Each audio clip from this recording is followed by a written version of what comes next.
After 10 years apart, he found his lost love in the rain with twins.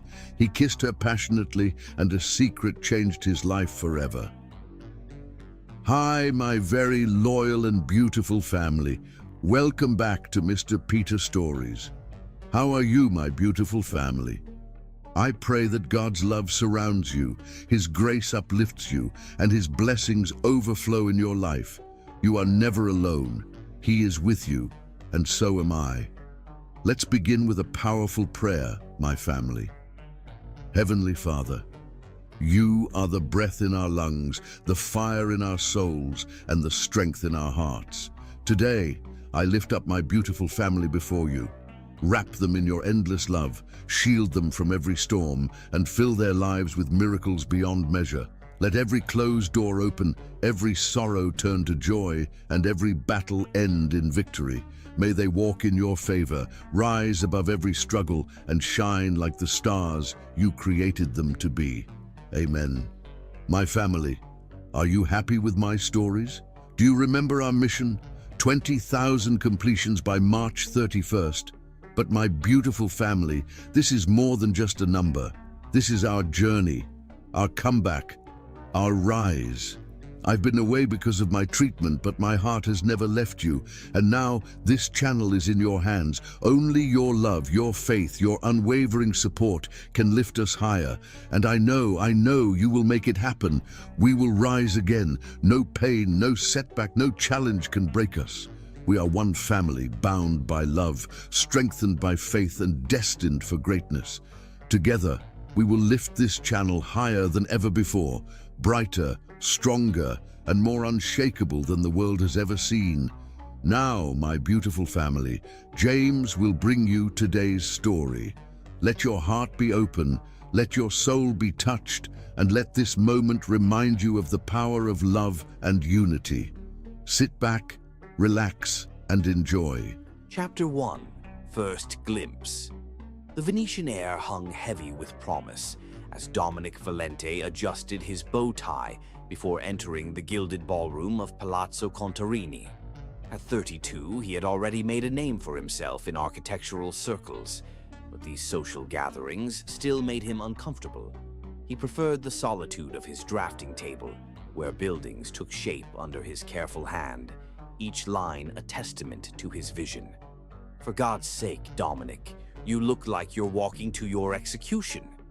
Alessandro Moretti, his business partner and oldest friend, appeared at his side with 2 crystal flutes of champagne. Here, liquid courage. Dominic accepted the glass with a grateful nod. You know how I feel about these events, all this posturing and preening. And patronage, Alessandro reminded him with a wink. The Contessa herself has been asking about you. One commission from her could set us up for life. The grand ballroom glittered with Venice's elite. Old money and new, politicians and artists, all swirling together in a dance as complex as the Baroque ceiling above them. Dominic took a deep breath and squared his shoulders. For the sake of their fledgling firm, he would endure a few hours of small talk. And then he saw her. She stood by the grand windows overlooking the Grand Canal, moonlight streaming through the glass to create a halo around her silhouette. Her emerald dress caught the light as she turned, revealing a face that seemed carved from his most beautiful dreams.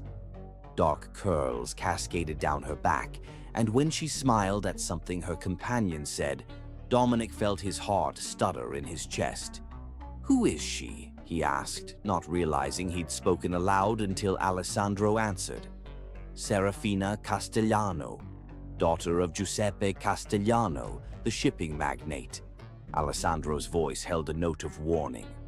"Beautiful, isn't she? But don't waste your time. Her father guards her like a dragon with treasure. Besides, she's rumored to be engaged to Count Ricci's son." Dominic barely heard the warning. His feet were already moving, drawn to her by some invisible force he couldn't name. Their eyes met as he approached, and the world around them seemed to blur and fade. Her eyes, deep green with flecks of gold, widened slightly.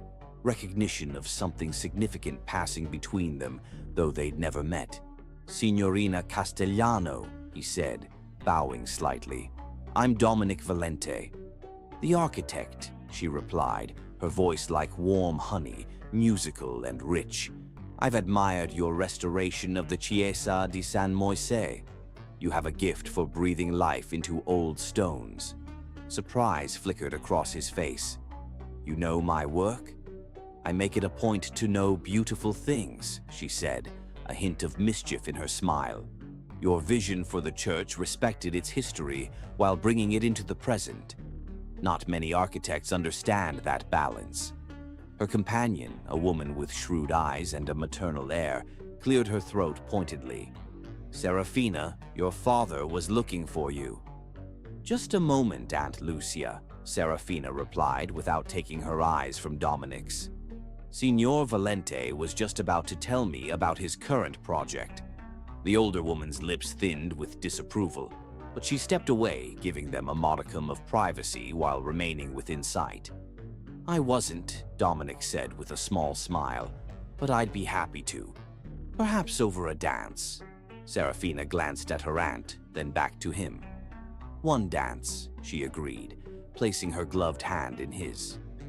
As they moved onto the dance floor, the orchestra began a Strauss waltz. Dominic placed his hand at the small of her back, feeling the warmth of her body through the silk of her gown. They moved together as if they'd danced 1,000 times before, their bodies finding a perfect rhythm. "You dance well for an architect," she murmured. "I would have expected you to be buried in blueprints, not practicing the waltz." "My mother insisted all her sons learn," he replied. "She said art existed in many forms, and we should appreciate them all." A wise woman. She was. Serafina caught the past tense, and her expression softened. "I'm sorry." "It was many years ago," Dominic said. "But thank you." As they circled the floor, he found himself telling her things he rarely shared. About growing up in a modest home in Milan, about his father's carpentry shop, where he first learned to appreciate the beauty of creation, about the scholarship that had allowed him to study architecture in Florence. "And now you're the toast of Venice," she said. "Hardly," he laughed. "But I'm building a reputation. One day I hope to design something truly magnificent, a building that will stand for centuries and speak to the soul." "Like the great cathedrals," she nodded. "I've always thought they were the most perfect marriage of art and engineering. Faith made tangible." "Exactly," he said, surprised and delighted by her understanding. "Most people just see the grandeur, but miss the mathematics beneath, the precision required to lift stone toward heaven." The music ended too soon, and Dominic reluctantly released her. "Would you walk with me?" he asked as other couples moved around them. "The gardens here are quite magnificent." Serafina glanced toward her aunt, who was now deep in conversation with an elderly countess. "Just for a moment," she agreed. On the moonlit terrace away from prying eyes, they stood in comfortable silence. The sounds of Venice, water lapping against stone, distant laughter, the occasional gondolier's song, creating a perfect backdrop for two souls discovering each other. "I feel as though I've known you before," Dominic said softly, surprised by his own boldness. "In another life, perhaps." Serafina's smile held a hint of sadness. "Perhaps we have, but this life is complicated, Signor Valente." "Dominic," he corrected, "and complications don't frighten me." "They should," she said, but there was no conviction in her voice. "My father has very specific plans for my future." "And what do you want for your future?" The question seemed to startle her, as if no one had ever asked before. "I want," she began, then stopped, searching for words. "I want to see the world beyond gilt frames and marble halls. I want to create something lasting." She turned to him, her eyes bright in the moonlight. "I want to live before I'm sealed away in a marriage of convenience." When she shivered slightly in the evening breeze, he placed his jacket around her shoulders. Their fingers brushed, and the spark between them was undeniable. As they stood there, Venice spread out before them like a jeweled tapestry. Dominic felt something shift inside him, as if his life had been slightly off-center until this moment, and now everything aligned perfectly. "There you are," Giuseppe Castellano's voice cut through the night air like a blade. "Serafina, it's time to leave." Dominic turned to see a tall man with silvering hair and cold eyes that assessed him with instant dislike. Serafina stiffened beside him, her hand falling away from his. "Father," she said, her voice taking on a formal tone he hadn't heard before. "May I present Dominic Valente, the architect?" "I know who he is," Castellano interrupted. "The terrace is no place for my daughter, Signor Valente." "We were just discussing architecture, sir," Dominic said, extending his hand. "Your daughter has a remarkable understanding of the subject." Castellano ignored the offered hand. "Serafina, your aunt is waiting. We're leaving." She removed Dominic's jacket and handed it back to him, her fingers lingering against his for a heartbeat longer than necessary. "Thank you for the dance, Signor Valente," she said formally, but her eyes conveyed a different message entirely. "The pleasure was mine, Signorina Castellano," he replied, bowing slightly. As she turned to follow her father, she glanced back over her shoulder. "Perhaps we'll meet again to continue our discussion of architecture." "I would like nothing more," Dominic said, his heart racing at the promise in her words. Giuseppe Castellano's scowl deepened as he placed a possessive hand on his daughter's shoulder, guiding her firmly back inside. Dominic remained on the terrace, watching her disappear into the crowd, still feeling the phantom warmth of her hand in his. Alessandro found him there sometime later, staring out at the moonlit canal. "I warned you," he said, not unkindly. "Castellano guards his daughter like a state treasure." "She's not a treasure," Dominic said quietly. "She's a woman with a mind of her own." "A dangerous combination in Venetian society," Alessandro sighed. "Come, my friend. There are other beautiful women here, ones without dragons for fathers." But Dominic knew, with a certainty that defied reason, that there were no other women for him. Not anymore. Something had awakened in him tonight, something that would not be easily put back to sleep. "I'll see her again," he said. Alessandro looked at him with concern. "Dominic." "I'll see her again," he repeated, more firmly this time.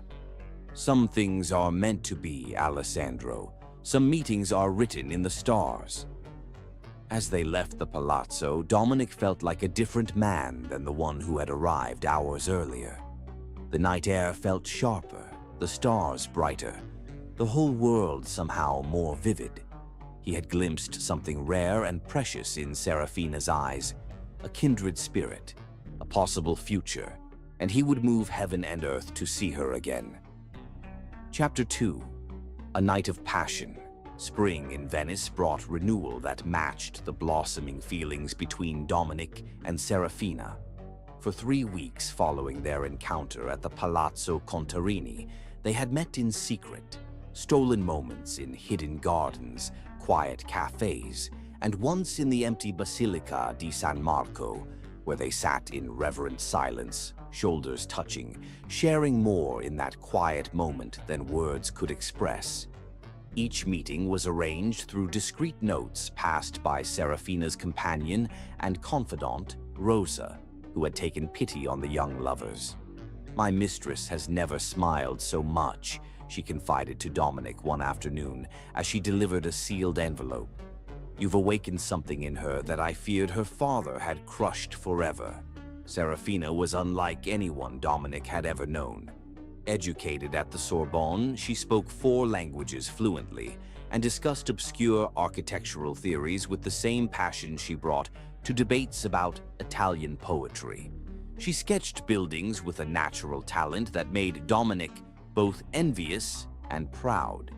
"You should have been an architect," he told her one afternoon as they sat in his small studio, her charcoal moving deftly across paper. "In another life, perhaps," she replied with that enigmatic smile that both captivated and puzzled him. "In this one, I am my father's daughter." She spoke little of her family, changing the subject whenever Dominic asked about her home life.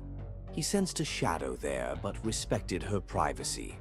What mattered was the growing bond between them, the way their hands sought each other when they walked, the lingering goodbyes that grew longer each time they parted. On the night that changed everything, rain fell in sheets across Venice. They had been viewing an exhibition at the Gallery dell'Accademia when the skies opened. Laughing, they ran through narrow streets, seeking shelter, eventually finding themselves soaked and breathless at the door to Dominic's apartment near Campo San Barnaba. "Come in," he said, suddenly aware of how intimate the invitation sounded. "Just until the rain stops." Inside his modest home, with its view of the smaller canals and walls covered in sketches, Serafina seemed to belong. She wandered from drawing to drawing, her wet dress clinging to her curves, hair darkened by rain to nearly black. "You see the world as it could be," she said softly, touching a rendering of a restored palazzo. "That's why I—" She stopped, turning to face him. "Why you what?" Dominic asked, his heart pounding. Instead of answering, she crossed the room and pressed her lips to his. The kiss was tentative at first, then grew in intensity as weeks of longing overcame them both. Her hands tangled in his hair as his arms encircled her waist, drawing her closer. "Serafina," he whispered against her mouth. "Are you certain?" In answer, she began unbuttoning his shirt, her fingers trembling slightly. "I have never been more certain of anything in my life." Lightning illuminated the room in brilliant flashes as Dominic lit candles around them. In their warm glow, he slowly peeled away the layers of her damp clothing, revealing olive skin that glowed like satin in the flickering light. His breath caught at the sight of her, a vision more beautiful than any building he had ever designed, any artwork he had ever admired. "You're perfect," he whispered, trailing reverent fingers along the curve of her shoulder. Her smile was both shy and knowing as she guided his hands. "Not perfect," she murmured, "just yours. Tonight, I am entirely yours." Outside, thunder crashed across the Venetian sky as they discovered each other in the candlelight. Dominic memorized every inch of her, the birthmark on her left shoulder, the way her breath caught when he kissed her neck, the soft sounds she made as they moved together. Their lovemaking was both tender and passionate, a perfect balance of giving and taking, of discovery and surrender. When she cried out his name, it was like a prayer, and he answered with whispered words of devotion against her skin. They came together in a moment of perfect synchronicity, as if their bodies had always known how to dance this most intimate of dances. Afterward, as they lay entwined in his bed, the rain a gentle backdrop to their whispered conversations, Dominic traced patterns on her bare shoulder. "I love you," he said simply. "I've never said those words to anyone before, but I love you, Serafina Castellano." She propped herself up on one elbow, her eyes shining with unshed tears. "And I love you, Dominic Valente, more than I should. More than is wise." "Nothing about love is wise," he replied, pulling her back into his arms. "But I wouldn't trade this feeling for all the wisdom in the world." The rain continued through the night, cocooning them in their private world. They made love again as midnight approached, then again as dawn broke over the lagoon. Between their passionate encounters, they talked of dreams, a home they would build together, places they would visit, the life they would share. "My father will never accept this," Serafina said as the first light of day filtered through the windows. "He has plans for me, for our family's legacy." "Then we'll leave," Dominic said, brushing a curl from her face. "Venice is beautiful, but the world is vast. My work can take us anywhere, Paris, London, even America. You would leave everything you've built here. For me. For us, he corrected. Buildings can be designed anywhere. What I feel for you, that's irreplaceable. Serafina's eyes filled with tears as she kissed him deeply. No one has ever put me first, she whispered. My whole life has been shaped by my father's ambitions, my family's expectations. Your life is your own, Dominic said fiercely, and if you choose to share it with me, I promise to cherish every moment. They sealed this promise with another passionate embrace, their bodies speaking what words could only hint at. As they moved together, the morning light bathed them in gold, transforming their union into something almost sacred. Later, as Serafina dozed in his arms, Dominic watched the play of sunlight across her features. He imagined waking to this sight every morning, growing old beside her, building not just structures of stone and wood, but a life filled with love and purpose. For the first time, he understood that his greatest creation would not be a building, but the life they would craft together. Promise me, Serafina said sleepily as she curled against his chest, that no matter what happens, you'll remember this night. I promise, Dominic murmured, already drifting into dreams beside her. But nothing will happen. This is just the beginning. As sleep claimed them both, the rain finally stopped, and sunlight spilled across Venice, illuminating a world that seemed newborn and full of possibilities. Chapter 3. Vanished without a trace. Dominic woke to sunlight streaming through his windows and an empty bed. The indent of Serafina's head on the pillow was still visible, and for a moment he thought she must be in the kitchen or bathroom. But as he called her name and received no answer, a creeping dread began to settle in his stomach. He searched every room of his small apartment, finding nothing, no note, no forgotten earring, not even a stray hair to prove she had been there at all.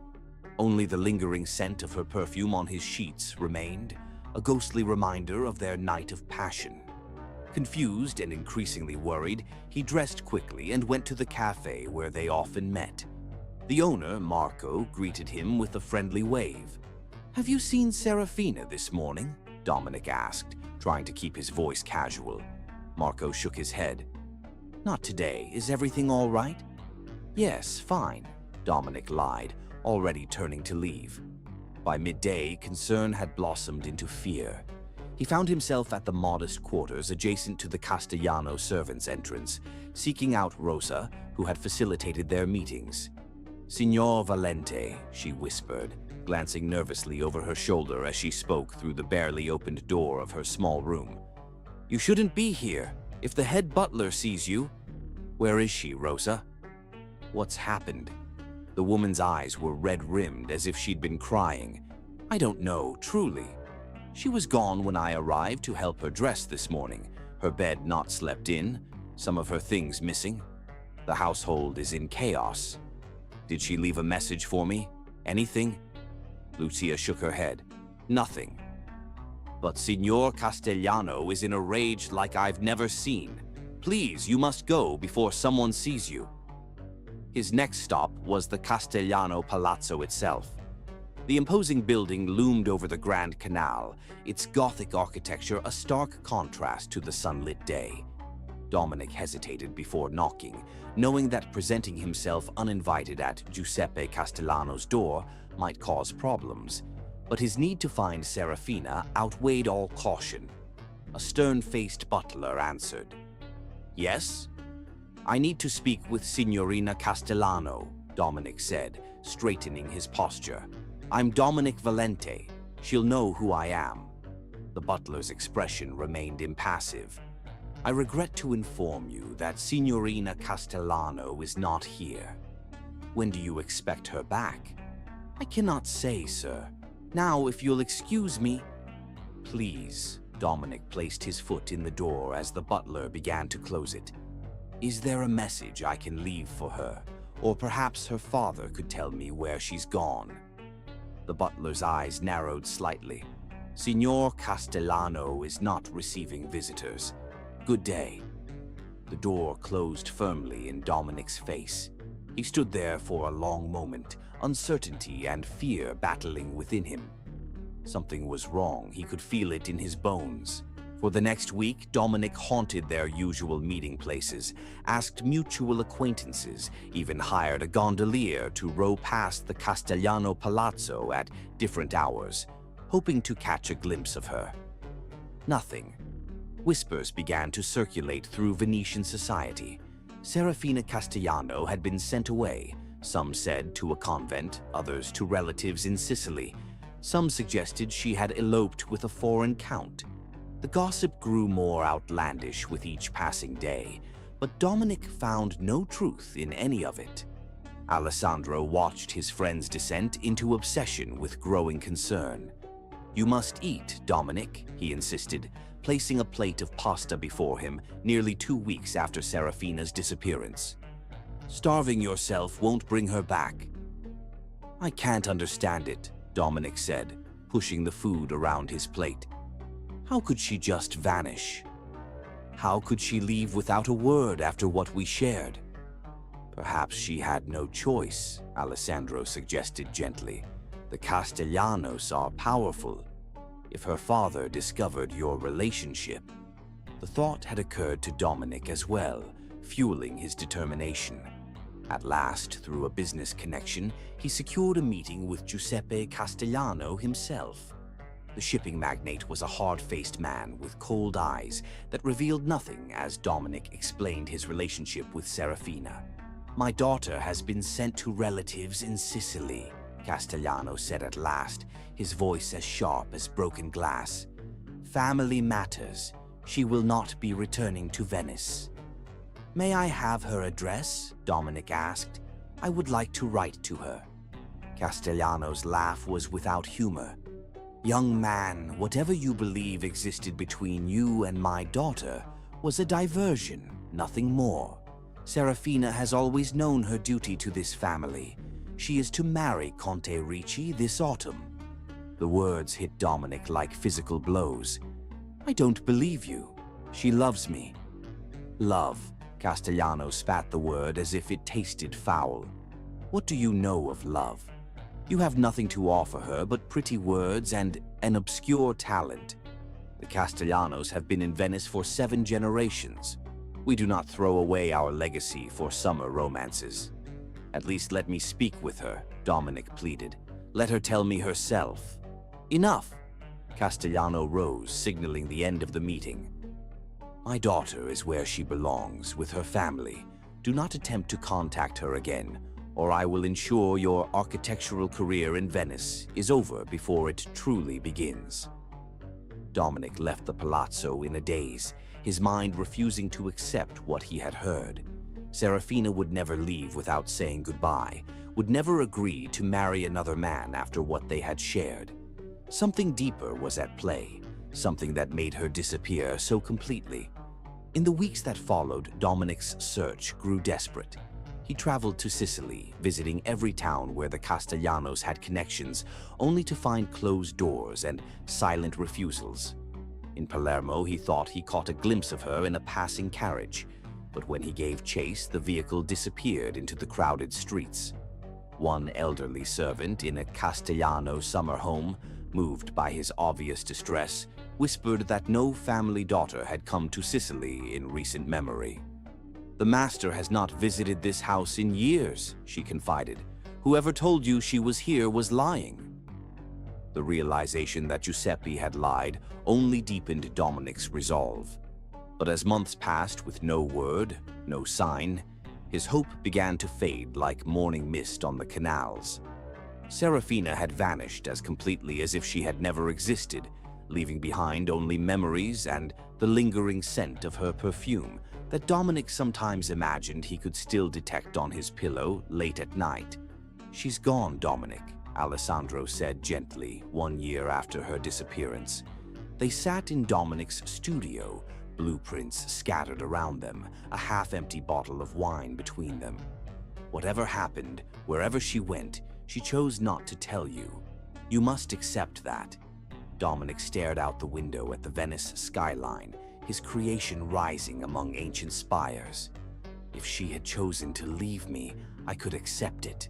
But something happened, Alessandro. Something forced her away. What could possibly force someone to disappear so completely? Dominic had no answer. But in his heart, he knew Serafina would never have left, willingly. Not after the night they had shared. Not after the promises they had made. As the first anniversary of her disappearance approached, Dominic found himself standing on the bridge where they had shared their first kiss outside the palazzo. The water below reflected the stars, just as it had that night. He removed a small velvet box from his pocket, the ring he had been planning to give her, commissioned from a master jeweler in Florence, an emerald surrounded by diamonds to match her eyes. "I will find you," he whispered to the night air. "No matter how long it takes, no matter where you've gone, I will find you, Serafina." He didn't throw the ring into the canal as part of him wanted to. Instead, he tucked it back into his pocket, a tangible reminder of his vow. Somewhere, she was out there, and somehow he would find her again. As he walked home through the quiet streets of Venice, Dominic felt the weight of her absence like a physical pain. But beneath the grief lay a determination that would not be extinguished. Their story was not over. It could not be over. For in the depths of his soul, he knew that what they had shared was too rare, too precious to be lost forever. The love he felt for Serafina had not diminished with her disappearance. If anything, it had grown stronger, refined by the fire of separation into something unbreakable. And so he would wait, and he would search, and he would never give up hope that someday, somehow, he would look into those emerald eyes again. Chapter 4. Ghosts of the Past. 2 years after Serafina's disappearance, Venice celebrated the completion of Dominic Valente's crowning achievement, the restoration of the historic Teatro San Lorenzo. What had once been a crumbling relic was now the jewel of the city, its elegance and innovative design earning acclaim across Europe. Dominic stood alone on the empty stage the night before the grand opening, surrounded by the beauty he had created, feeling utterly hollow. "There you are," Alessandro's voice echoed through the empty theater. "The governor is looking for you. Half of Venice's elite are at the reception." Dominic nodded without turning. "I'll be there shortly." "You've done something remarkable here," Alessandro said, joining him on the stage. "You should be celebrating, not hiding in shadows." "I'm not hiding." "No? Then what do you call avoiding Isabella for the past hour? The poor woman has been trying to catch your attention all evening." Dominic sighed. Isabella Ricci, daughter of the influential Count Ricci, ironically the same family Serafina had supposedly been promised to, had made her interest in him clear over recent months. She was beautiful, intelligent, and genuinely admired his work. Any other man would consider himself fortunate. "It's been 2 years, Dominic," Alessandro said gently. 2 years of watching you live like a ghost. Isabella cares for you. She could bring you back to life. I'm not dead. Aren't you? You work, you eat, you sleep. But when was the last time you truly lived? The question hung in the air between them, unanswerable because they both knew the truth. Dominic hadn't truly lived since the morning he woke to find Serafina gone. That evening, under pressure from Alessandro and caught in a moment of weakness, Dominic escorted Isabella home from the reception. Her family's palazzo was grand and imposing, not unlike the Castellano estate. When she invited him in for a nightcap, he accepted out of politeness rather than desire. "Your theater is magnificent," Isabella said as they sat in her father's lavish study. "You've captured something uniquely Venetian while creating something entirely new." "Thank you," Dominic replied, sipping the expensive brandy she'd poured. "The building had good bones. It just needed someone to remember its soul." Isabella moved closer, her perfume, too sweet, too heavy, enveloping him. "You speak of buildings as if they're alive. The best ones are." Dominic shifted slightly, maintaining distance. "They breathe, They speak. They hold memories. "And what memories will your theater hold?" she asked, her hand coming to rest on his arm. Before he could answer, Isabella leaned forward and pressed her lips to his. The kiss was pleasant enough. She was clearly experienced, but Dominic felt nothing. No spark, no connection, none of the overwhelming passion he had known with Serafina. When Isabella's hands began to wander, he gently took them in his own and pulled away.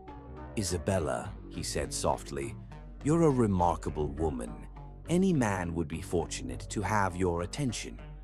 "But not you," she finished for him, withdrawing her hands. Her expression held more resignation than hurt. "It's her, isn't it?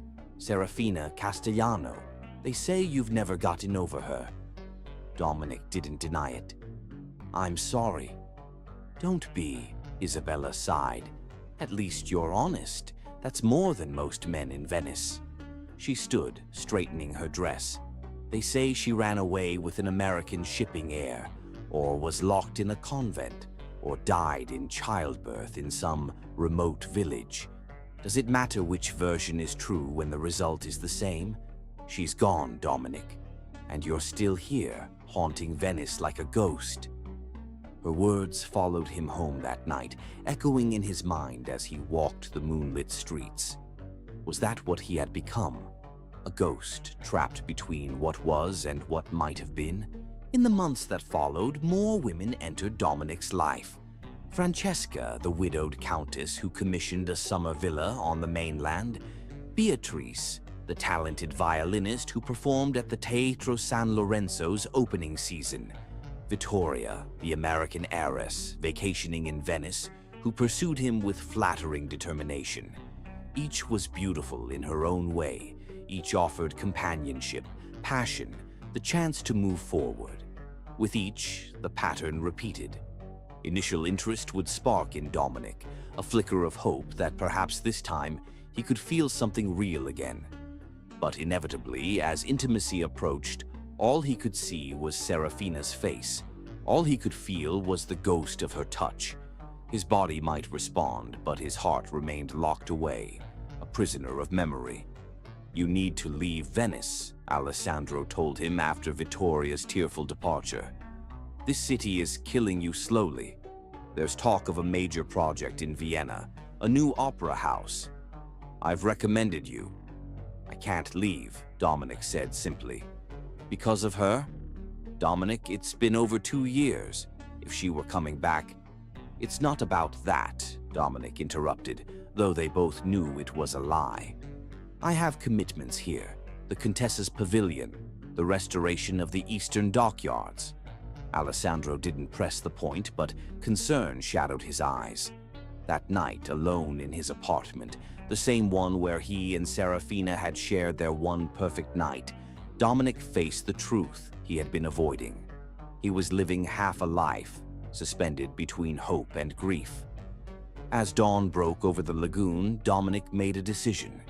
He couldn't continue this way, not for himself, not for his work, and not for the memory of what he and Serafina had shared.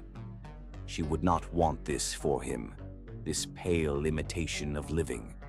He removed the emerald ring from the drawer where he kept it, turning it in the morning light. Then, carefully, he placed it in a small wooden box carved with their initials and locked it away in his safe. Not forgotten, never forgotten, but no longer a weight around his neck. That same day, he accepted the commission in Vienna. "It's the right decision," Alessandro said, relief evident in his voice. "A fresh start." "Not a fresh start," Dominic corrected him. "Just the next chapter." As he packed his belongings, Dominic came across the sketch Serafina had made in his studio, a perfect rendering of the two of them standing on a terrace, Venice spread out before them. He had kept it hidden away, unable to look at it without pain. Now he framed it and placed it on his desk, a reminder not of what he had lost, but of what he had been fortunate enough to experience, however briefly. Vienna would not make him forget. Nothing could do that. but perhaps it would help him remember how to live again, how to create beauty from pain, how to honor what he and Serafina had shared by becoming the man she had seen in him. As his gondola pulled away from the dock for the last time, Dominic gazed back at the Venice skyline, at the buildings he had restored, the theater he had created, the city that had witnessed both his greatest joy and deepest sorrow. "Addio, amore mio," he whispered to the wind, "until we meet again." Chapter 5. The Offered Engagement. 5 years had passed since Serafina vanished from Dominic's life. Vienna had welcomed him with open arms, and his work there had flourished beyond even Alessandro's optimistic predictions. The opera house renovation had led to commissions throughout the Austro-Hungarian Empire. Palaces, museums, private villas for the nobility, each more prestigious than the last. His name was spoken with reverence in architectural circles across Europe, yet success had not filled the void in his heart. "You've outdone yourself, Valente," Prince Metternich said as they stood in the newly completed west wing of his country estate. "The harmony between the original structure and your additions is remarkable." "Thank you, Your Highness," Dominic replied with the practiced smile he had perfected over the years. "The original architect left such strong foundations. I merely built upon his vision." "False modesty doesn't suit you," the prince chuckled. "Now you must join us for the weekend. My niece Alessandra arrives from Florence tomorrow, and she has expressed great interest in meeting the brilliant Italian architect who has captivated Vienna." Dominic suppressed a sigh. In 5 years, he had become adept at deflecting the matchmaking attempts of well-meaning patrons. "You're too kind, but I must return to the city. The Emperor's museum project can wait 2 days," the prince interrupted firmly. "I insist, Valente. Besides, Alessandra's father is Count Medici. Their family is renovating 3 historic properties in Florence. Meeting his daughter could prove professionally advantageous." The implication was clear. Refusing would be both impolite and imprudent. Dominic nodded his acceptance, already planning his escape after the minimum stay courtesy would allow. Alessandra Medici, however, defied his expectations. Unlike the vapid socialites he'd been introduced to at countless soirees, she was genuinely knowledgeable about architecture, having studied art history in Rome. Their first conversation over dinner stretched late into the evening, ranging from Palladio's influence to the merits of different marble quarries. "You're not what I expected, Signorina Medici," Dominic admitted as they walked through the moonlit gardens after dinner. "Let me guess," she smiled wryly. "You expected another nobleman's daughter seeking an accomplished husband to adorn her salon?" "Something like that," he conceded. "And you're not what I expected either, Signor Valente. I thought you'd be older, more pompous. Your modesty is refreshing in a man of your reputation." Their weekend extended to a week as the prince, seeing the rapport between them, manufactured reasons for Dominic to remain. Against his better judgment, Dominic found himself enjoying Alessandra's company. She was beautiful in a classical way, with honey-colored hair and intelligent blue eyes that missed nothing. Her wit was sharp, her laughter genuine. For the first time in years, Dominic felt something stir within him. Not love, but perhaps its distant cousin. Possibility. When their paths crossed again in Vienna a month later, it seemed natural to offer to show her the city. Their outings became regular, their friendship deepening with each meeting. Alessandra never pressed for more, respecting the boundaries Dominic unconsciously established. She never questioned why he sometimes fell silent mid-conversation, his eyes distant, or why he avoided certain parts of the city that reminded him too much of Venice. Alessandro, visiting from Italy, observed their interactions with hopeful interest. "She's good for you," he remarked after meeting Alessandra. "I haven't seen you smile like that since—" "Don't," Dominic cut him off. "Alessandra is a friend, nothing more." But she could be, Alessandro persisted. I see how she looks at you when you're not watching, and I see how you're starting to look at her too. It's not that simple. It could be if you allowed it. The pressure to allow it mounted from all sides as autumn turned to winter. Prince Metternich made no secret of his approval. Count Medici, visiting his daughter in Vienna, invited Dominic to private family dinners. Even the Empress commented on what a handsome couple they made at the winter ball. On the 5th anniversary of Serafina's disappearance, Dominic shut himself in his apartment with a bottle of grappa, staring at her sketch until the lines blurred. The next morning, bleary-eyed and hollow, he made a decision. Perhaps it was time to truly let go. Serafina would always own a piece of his soul, but maybe, just maybe, there was room for someone else as well. He sent a letter to Florence, formally requesting Count Medici's permission to court Alessandra. The Count's enthusiastic approval arrived by express messenger, along with an invitation to spend Christmas at the Medici estate outside Florence. The speed and warmth of the response should have pleased Dominic. Instead, it filled him with a nameless dread. Still, he packed his bags and boarded the train south, telling himself this was the right path forward. Alessandra met him at the station, her face glowing with happiness that made her truly beautiful. "Father is beside himself with excitement," she confided as their carriage rolled through the Tuscan countryside. "He's invited half of Florence for the Christmas Eve dinner." "That seems excessive for a simple visit," Dominic replied carefully.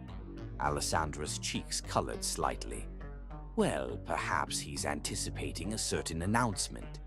The timing is rather perfect, don't you think? Christmas Eve, family gathered, the perfect romantic setting."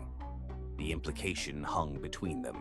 Dominic said nothing, but his silence was taken as confirmation. By the time they reached the Medici villa, nestled among cypress trees and olive groves, it seemed the entire household was preparing for an engagement, not merely a Christmas celebration. The Count himself greeted Dominic with a warm embrace. "My boy! Welcome, welcome. Come, we must talk before dinner." He led Dominic to his study, where ancient maps and family portraits covered wood-paneled walls. After pouring 2 generous glasses of aged Brunello, he settled into a leather chair opposite Dominic.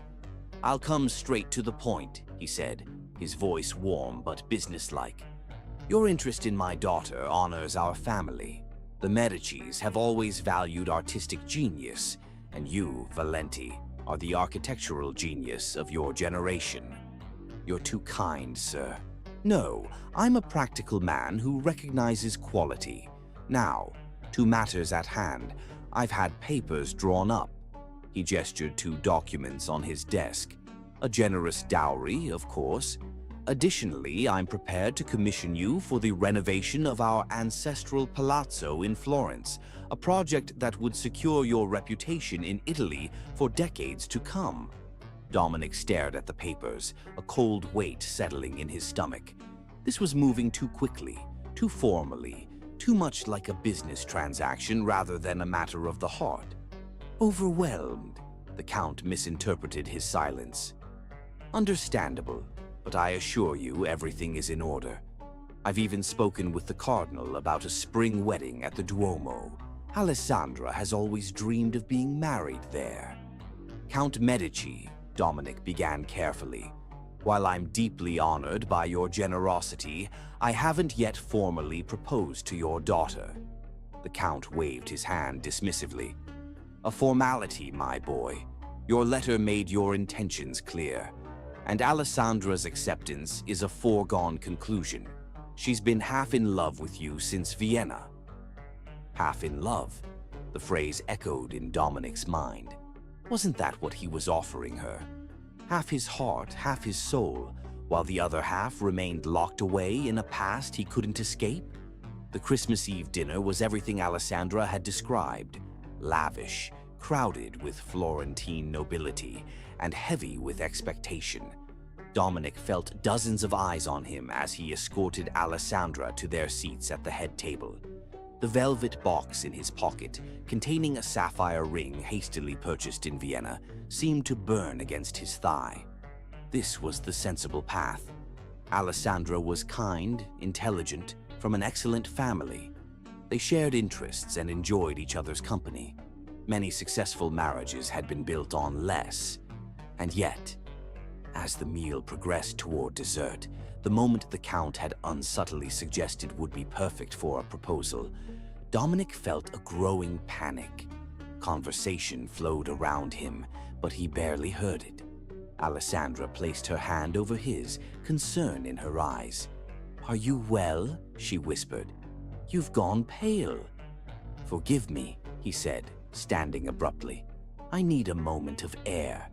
He strode from the dining room, ignoring the curious murmurs that followed him, and found his way to a balcony overlooking the moonlit gardens.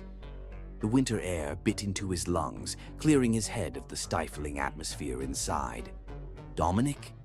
Alessandra's voice came from behind him. "What's wrong?" He turned to face her, knowing he owed her honesty. "I can't do this, Alessandra. I'm sorry." Her face fell, but there was more understanding than surprise in her expression. "It's her, isn't it? The Venetian woman everyone whispers about." Dominic nodded. "I thought I could move forward. I wanted to. You deserve someone who can give you their whole heart, and I cannot," she finished for him. "I've always known that, I think. I saw it in your eyes the first time we met. I just hoped, with time." "You are extraordinary," Dominic said softly. "Any man would be fortunate to have your love. But I would be living a lie, and eventually, that lie would destroy us both." Alessandra stepped closer, reaching up to touch his cheek. "Do you know the strangest part? I think this is why I fell in love with you. This uncompromising honesty, this capacity for such profound feeling. I hope someday someone loves me with even half the devotion you still hold for her." She kissed his cheek gently, then stepped back. "I'll tell Father you've been called away on urgent business. It will be easier that way." "Alessandra." "Go, Dominic. Find your ghost, or find peace. Either way, don't settle for half a life, not even with me." As he packed his bags in the guest room, Dominic felt both shame and relief. He had nearly made a terrible mistake. Alessandra deserved better than to be consolation for a love he couldn't forget. Dawn found him on a train bound for Naples, the engagement ring left behind with a note of apology and gratitude. He had no clear destination in mind, only the certainty that he couldn't continue pretending his heart was free to give. Perhaps it was time to stop running from Serafina's memory and instead run toward whatever closure he might find. In his pocket, he carried the small, worn sketch she had made of the two of them. His talisman, his compass pointing always toward the love he had lost, but never forgotten. Chapter 6. The Unfinished Symphony. Florence embraced Dominic with golden sunlight and the promise of renewal. 6 years had passed since he last saw Serafina, and after the disastrous almost engagement to Alessandra, he had drifted across Europe, taking commissions that interested him but never staying anywhere long enough to put down roots. London, Paris, Madrid. Each city offered distraction but no lasting peace. When the letter arrived from the Florentine Arts Council, inviting him to oversee the restoration of the historic Teatro dell'Aurora, Dominic nearly declined. He had avoided Italy since leaving Venice, fearing the memories that might surface on familiar soil. Yet something about this project called to him. The ancient theater, nearly destroyed by fire decades earlier, had lain dormant like a sleeping beauty awaiting resurrection. "Like you," Alessandro said bluntly when Dominic shared the commission with him. "A dead building for a man half alive. Perhaps you'll resurrect each other." Dominic had long since stopped protesting his friend's assessment of his emotional state. They both knew the truth. Since leaving the Medici villa 3 years earlier, he had existed rather than lived, pouring what passion remained in him into his work. The Teatro dell'Aurora had been magnificent in its day, a jewel-box theater known for perfect acoustics and revolutionary design. As Dominic stood in its charred skeleton, sunlight streaming through holes in the roof, he felt a stirring of something he hadn't experienced in years. Creative fire. She can be saved, he told the Arts Council chairman, running his hands along blackened walls that still held the memory of music. Not merely restored, but reborn. For the first time since leaving Venice, Dominic found himself fully engaged in a project, working from dawn until dusk and often through the night. He slept on a cot in what would become the theater's office, surrounded by blueprints and samples of marble and gilding. Florence's finest artisans were enlisted: woodcarvers, fresco painters, master plasterers, each catching fire from Dominic's vision. "You've become obsessed," Alessandro observed during one of his visits from Venice. "It's good to see, even if it's only with a building." "Not just any building," Dominic replied, eyes bright with exhaustion and inspiration. "This theater has a soul. Can't you feel it?" Alessandro studied his friend with a mixture of concern and hope. "I feel something, certainly. A change in you. This place is bringing you back to life." Perhaps it was. As spring turned to summer and summer to autumn, the theater transformed under Dominic's guidance. The charred husk gave way to emerging beauty, soaring ceilings adorned with frescoes of Apollo and the Muses, tiers of boxes with intricate golden detailing, red velvet seats soft as a lover's embrace. Dominic poured himself into every detail. The stage was designed to project even a whisper to the farthest seat. The lighting system, revolutionary for its time, could transform the space from bright daylight to the intimate glow of a sunset. But it was the main foyer that became his masterpiece, a sweeping space of marble and gold, crowned by a domed ceiling painted with scenes from Italian opera. "We need a name for the central figure," said Matteo, the fresco artist, pointing to the empty face of the muse at the dome's center. "Traditionally, it would be Terpsichore, but I thought perhaps someone with more personal significance." Dominic looked up at the blank face surrounded by swirling golds and blues. Without conscious thought, he replied, "Serafina. Her name is Serafina." Matteo, who had worked with Dominic long enough to sense the weight of the name, simply nodded. "Serafina it shall be." As winter approached and the theater neared completion, Florence buzzed with anticipation. The reopening was scheduled for New Year's Eve, a rebirth to welcome the coming year. Italy's most celebrated soprano, Maria Bellini, would perform selected arias, accompanied by Florence's finest orchestra. "You've created a masterpiece," the council chairman told Dominic as they toured the nearly finished theater. "The city is forever in your debt." "The building created itself," Dominic replied. "I merely helped it remember what it was meant to be." On the night of the grand reopening, Florence's elite gathered in their finest attire. Women in silk and jewels, men in formal black, ascended the marble steps into Dominic's creation. Gasps of wonder echoed through the foyer as they beheld the magnificent space, eyes drawn upward to the dome where Serafina, her face now bearing a haunting resemblance to the woman Dominic had loved, gazed down with serene grace. Dominic himself stood apart from the crowd, watching from a shadowed corner. He wore formal attire as befitted the occasion, but his expression remained distant, as if not fully present in the moment of his triumph. Alessandro found him there as the audience began moving toward the auditorium. "You should be greeting your admirers, not hiding in corners." "I'm not hiding," Dominic said, echoing a conversation they'd had years before in Venice. "I'm observing." "Well, observe from the architect's box. The council insists." Alessandro took his arm, guiding him through the crowd. "This is your night, Dominic. Try to be present for it.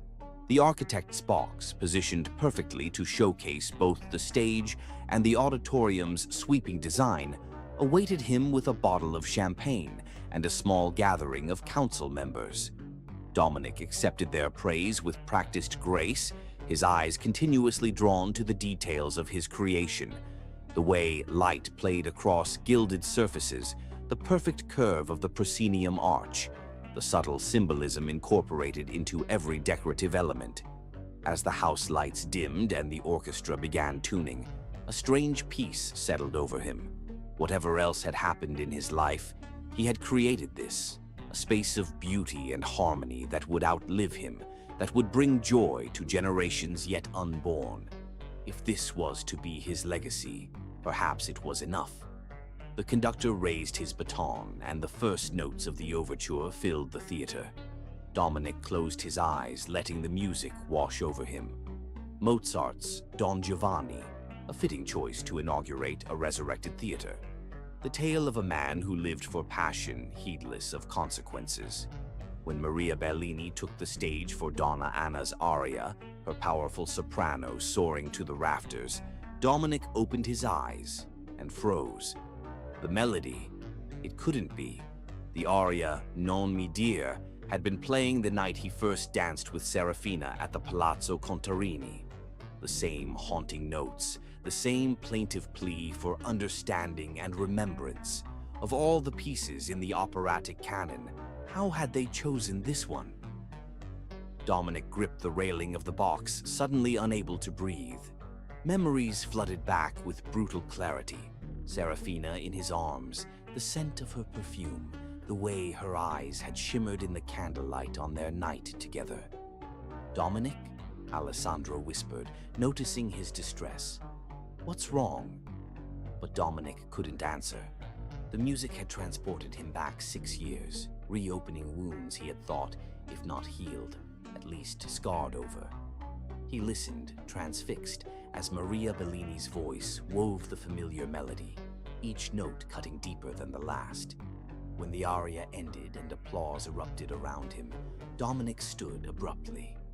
"I need air," he mumbled, pushing past startled council members to exit the box. He found himself in a service corridor, leaning against the wall, heart pounding. It was merely coincidence, he told himself. An unfortunate selection that had caught him off guard. Nothing more. Yet he couldn't shake the feeling that something significant had occurred, as if the universe itself had conspired to remind him that his masterpiece, like his heart, remained incomplete.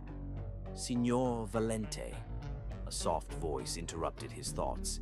He turned to find a young stagehand watching him with concern. "Are you unwell, sir?"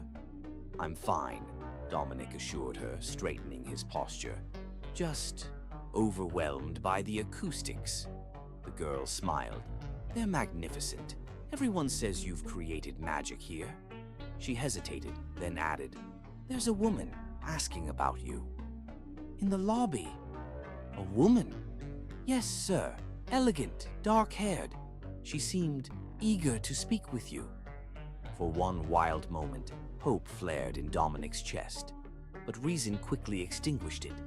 Dozens of women would be seeking out the architect tonight.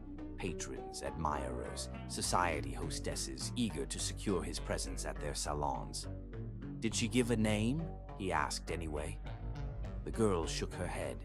"No, sir, but she mentioned Venice. Said you might remember her from there." Venice. The word alone was enough to quicken his pulse. "Where is she now?"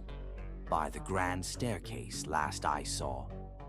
Dominic moved through the service corridors that honeycombed the theater, emerging into the less crowded upper lobby.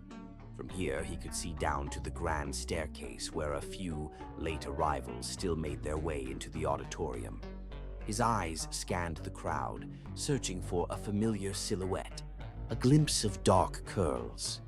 There, a woman in midnight blue, her back to him, speaking with one of the ushers. Something in the graceful tilt of her head, the elegant line of her neck. She turned, and disappointment crashed through him. Not Serafina. This woman was perhaps 10 years older, her features similar but distinctly different. As the usher pointed in his direction, the woman looked up and met his gaze. After a moment's hesitation, she began ascending the stairs toward him. "Signor Valente," she said when she reached him, her voice carrying a faint Venetian accent. "I hope I'm not intruding." "Not at all," he replied automatically. "Have we met?" "No," she smiled slightly. "But I believe you knew my cousin, Serafina Castellano." The name, spoken aloud by a stranger after so many years, hit Dominic like a physical blow. "You're related to Serafina?" "Lucia Castellano." She extended her hand. "I've wanted to meet you for some time." Dominic led her to a quiet alcove, away from curious eyes. "You said new. Is she—" He couldn't finish the question. No, Lucia assured him quickly. "As far as I know, Serafina is quite well, but we've been estranged for many years. Family politics." Her expression darkened briefly. "Uncle Giuseppe's doing. Do you know where she is?" Dominic asked, struggling to keep his voice steady. Lucia hesitated. "I have heard rumors. Nothing certain. But I didn't seek you out to give you empty hope, Signor Valente." "Then why are you here?" "Because I was there that summer. I saw how she looked at you, how she spoke of you. Whatever happened after ... She shook her head. "Serafina wouldn't have left willingly. I've always believed that." "As have I," Dominic said quietly. "Then we understand each other." Lucia reached into her evening bag and withdrew a small envelope. "This arrived at my home in Rome 3 years ago. No return address, no note. Just this." She handed him the envelope. Inside was a newspaper clipping, a review of Dominic's Vienna Opera House renovation, and a pressed flower. A forget-me-not. "It might mean nothing," Lucia said, "but I thought you should have it." Dominic stared at the delicate blue flower, his heart thundering in his chest. A message? A sign? After 6 years of silence, it seemed impossibly tenuous, and yet it was the first tangible connection to Serafina since she vanished. "Thank you," he said, carefully returning the flower to its envelope. "There's one more thing," Lucia added hesitantly. "A rumor, nothing more. My brother travels extensively for business. Last year, in Naples, he thought he glimpsed Serafina in a small coastal town nearby. By the time he returned to confirm, there was no trace of her." "Naples," Dominic repeated. "The opposite end of Italy from Venice. A place where the Castellano name might carry less weight. As I said, merely a rumor." Lucia glanced toward the auditorium doors. "I should return to my seat. The intermission will begin soon." As she turned to leave, Dominic called after her. "Why now?" "After all these years?" Lucia paused, something like guilt crossing her features. "Because I was a coward before. Because I should have spoken years ago when I suspected my uncle's hand in her disappearance. And because," she gestured toward the dome above them, "because you put her face in the heavens, Signor Valente. Only a man who truly loved her would do that." After she had gone, Dominic remained in the alcove, the envelope clutched in his hand like a talisman. The theater he had restored with such devotion suddenly felt incomplete, a magnificent shell awaiting the soul that would make it truly alive. As the intermission began and patrons spilled into the lobby, Dominic slipped away, avoiding Alessandro's searching gaze. He needed solitude, needed to think. The forget-me-not seemed to burn in his pocket, a tiny flame rekindling a fire he had thought extinguished. Naples, a coastal town, a glimpse, a rumor, a pressed flower. It was almost nothing, and yet it was more than he had had in 6 years of searching. Standing on the theater's rooftop terrace, Florence spread before him like a golden carpet, Dominic made a decision. The Teatro dell'Aurora was finished. His work here was complete. But his own story, The story of his heart remained unresolved. It was time to follow this fragile thread wherever it might lead. Time to seek either reunion or final closure. Time to find Serafina, or at least the truth of what had happened to her. As the bells of the Duomo rang out across Florence, marking the turn of the year, Dominic gazed up at the stars, making a silent vow. This would be the year he found answers. One way or another, the symphony of his life would find its resolution. Chapter 7. Rumors from across the sea. The coastal road from Naples wound like a ribbon along the Mediterranean, each turn revealing vistas of breathtaking beauty. 8 years had passed since Serafina disappeared, and the last 2 had been consumed by Dominic's relentless search. Lucia Castellano's whispered rumors had led him first to Naples, where he'd spent months searching in vain. He widened his quest to the surrounding coastal towns, Sorrento, Positano, Amalfi, each yielding nothing but sympathetic smiles and shaking heads. Alessandro worried openly about his friend's obsession. "You're chasing a ghost," he had written. "Resume your life before it's too late." But Dominic couldn't stop. The search had become his life. His rented carriage carried him toward Ravello, a small town perched high above the sea. "Beautiful, no," his driver commented, "like something from a dream." "How large is Ravello?" Dominic asked. "Small, signore. A few thousand souls. Everyone knows everyone." Perfect for his purposes. Small towns held fewer secrets. The Albergo del Mare was modest but clean, its terrace offering sweeping views of the coastline. As Dominic settled with a glass of wine, he studied his fellow patrons. "First time in Ravello?" The innkeeper placed a small plate of olives beside Dominic's wine. "I'm an architect," Dominic replied with a practiced smile. "I'm considering a small villa in the area." By the time he finished his wine, he had established himself as a professional with legitimate reasons for asking questions.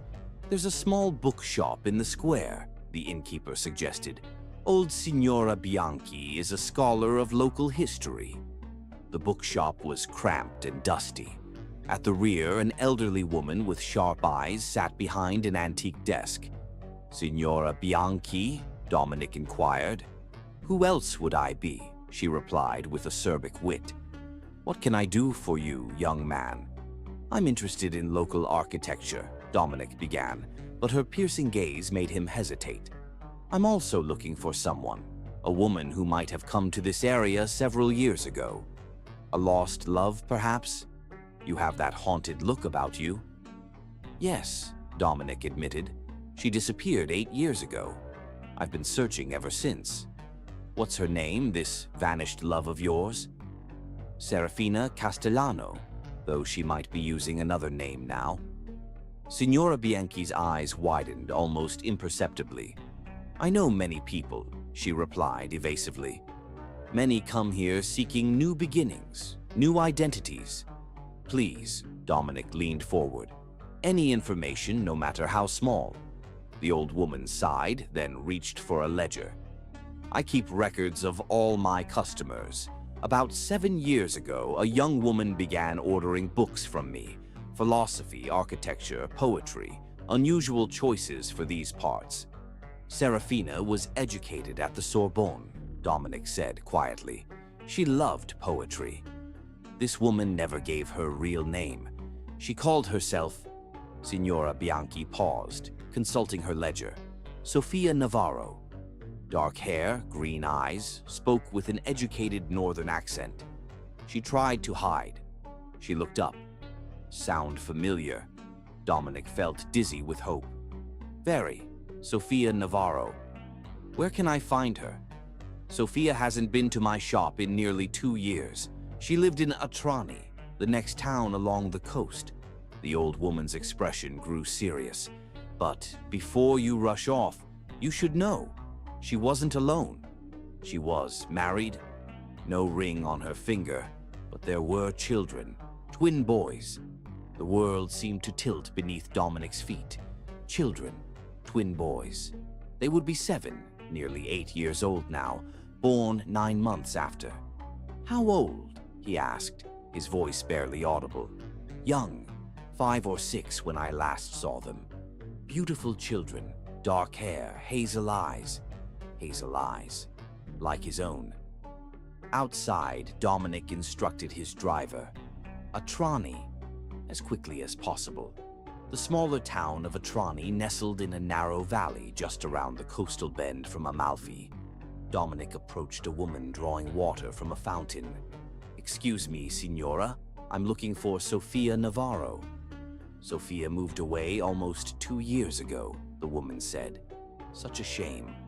Her boys loved it here, but after her grandmother died, there was nothing to keep her." "Do you know where she went?" "She kept to herself, pretty but private. Some said she was hiding from someone." She gave Dominic a shrewd look. "You, perhaps?" "No," he said quickly. "We lost touch many years ago." "Try Maiori, perhaps. I heard her mention it once." For 2 months, Dominic combed the coastline, following whispers and half-remembered sightings.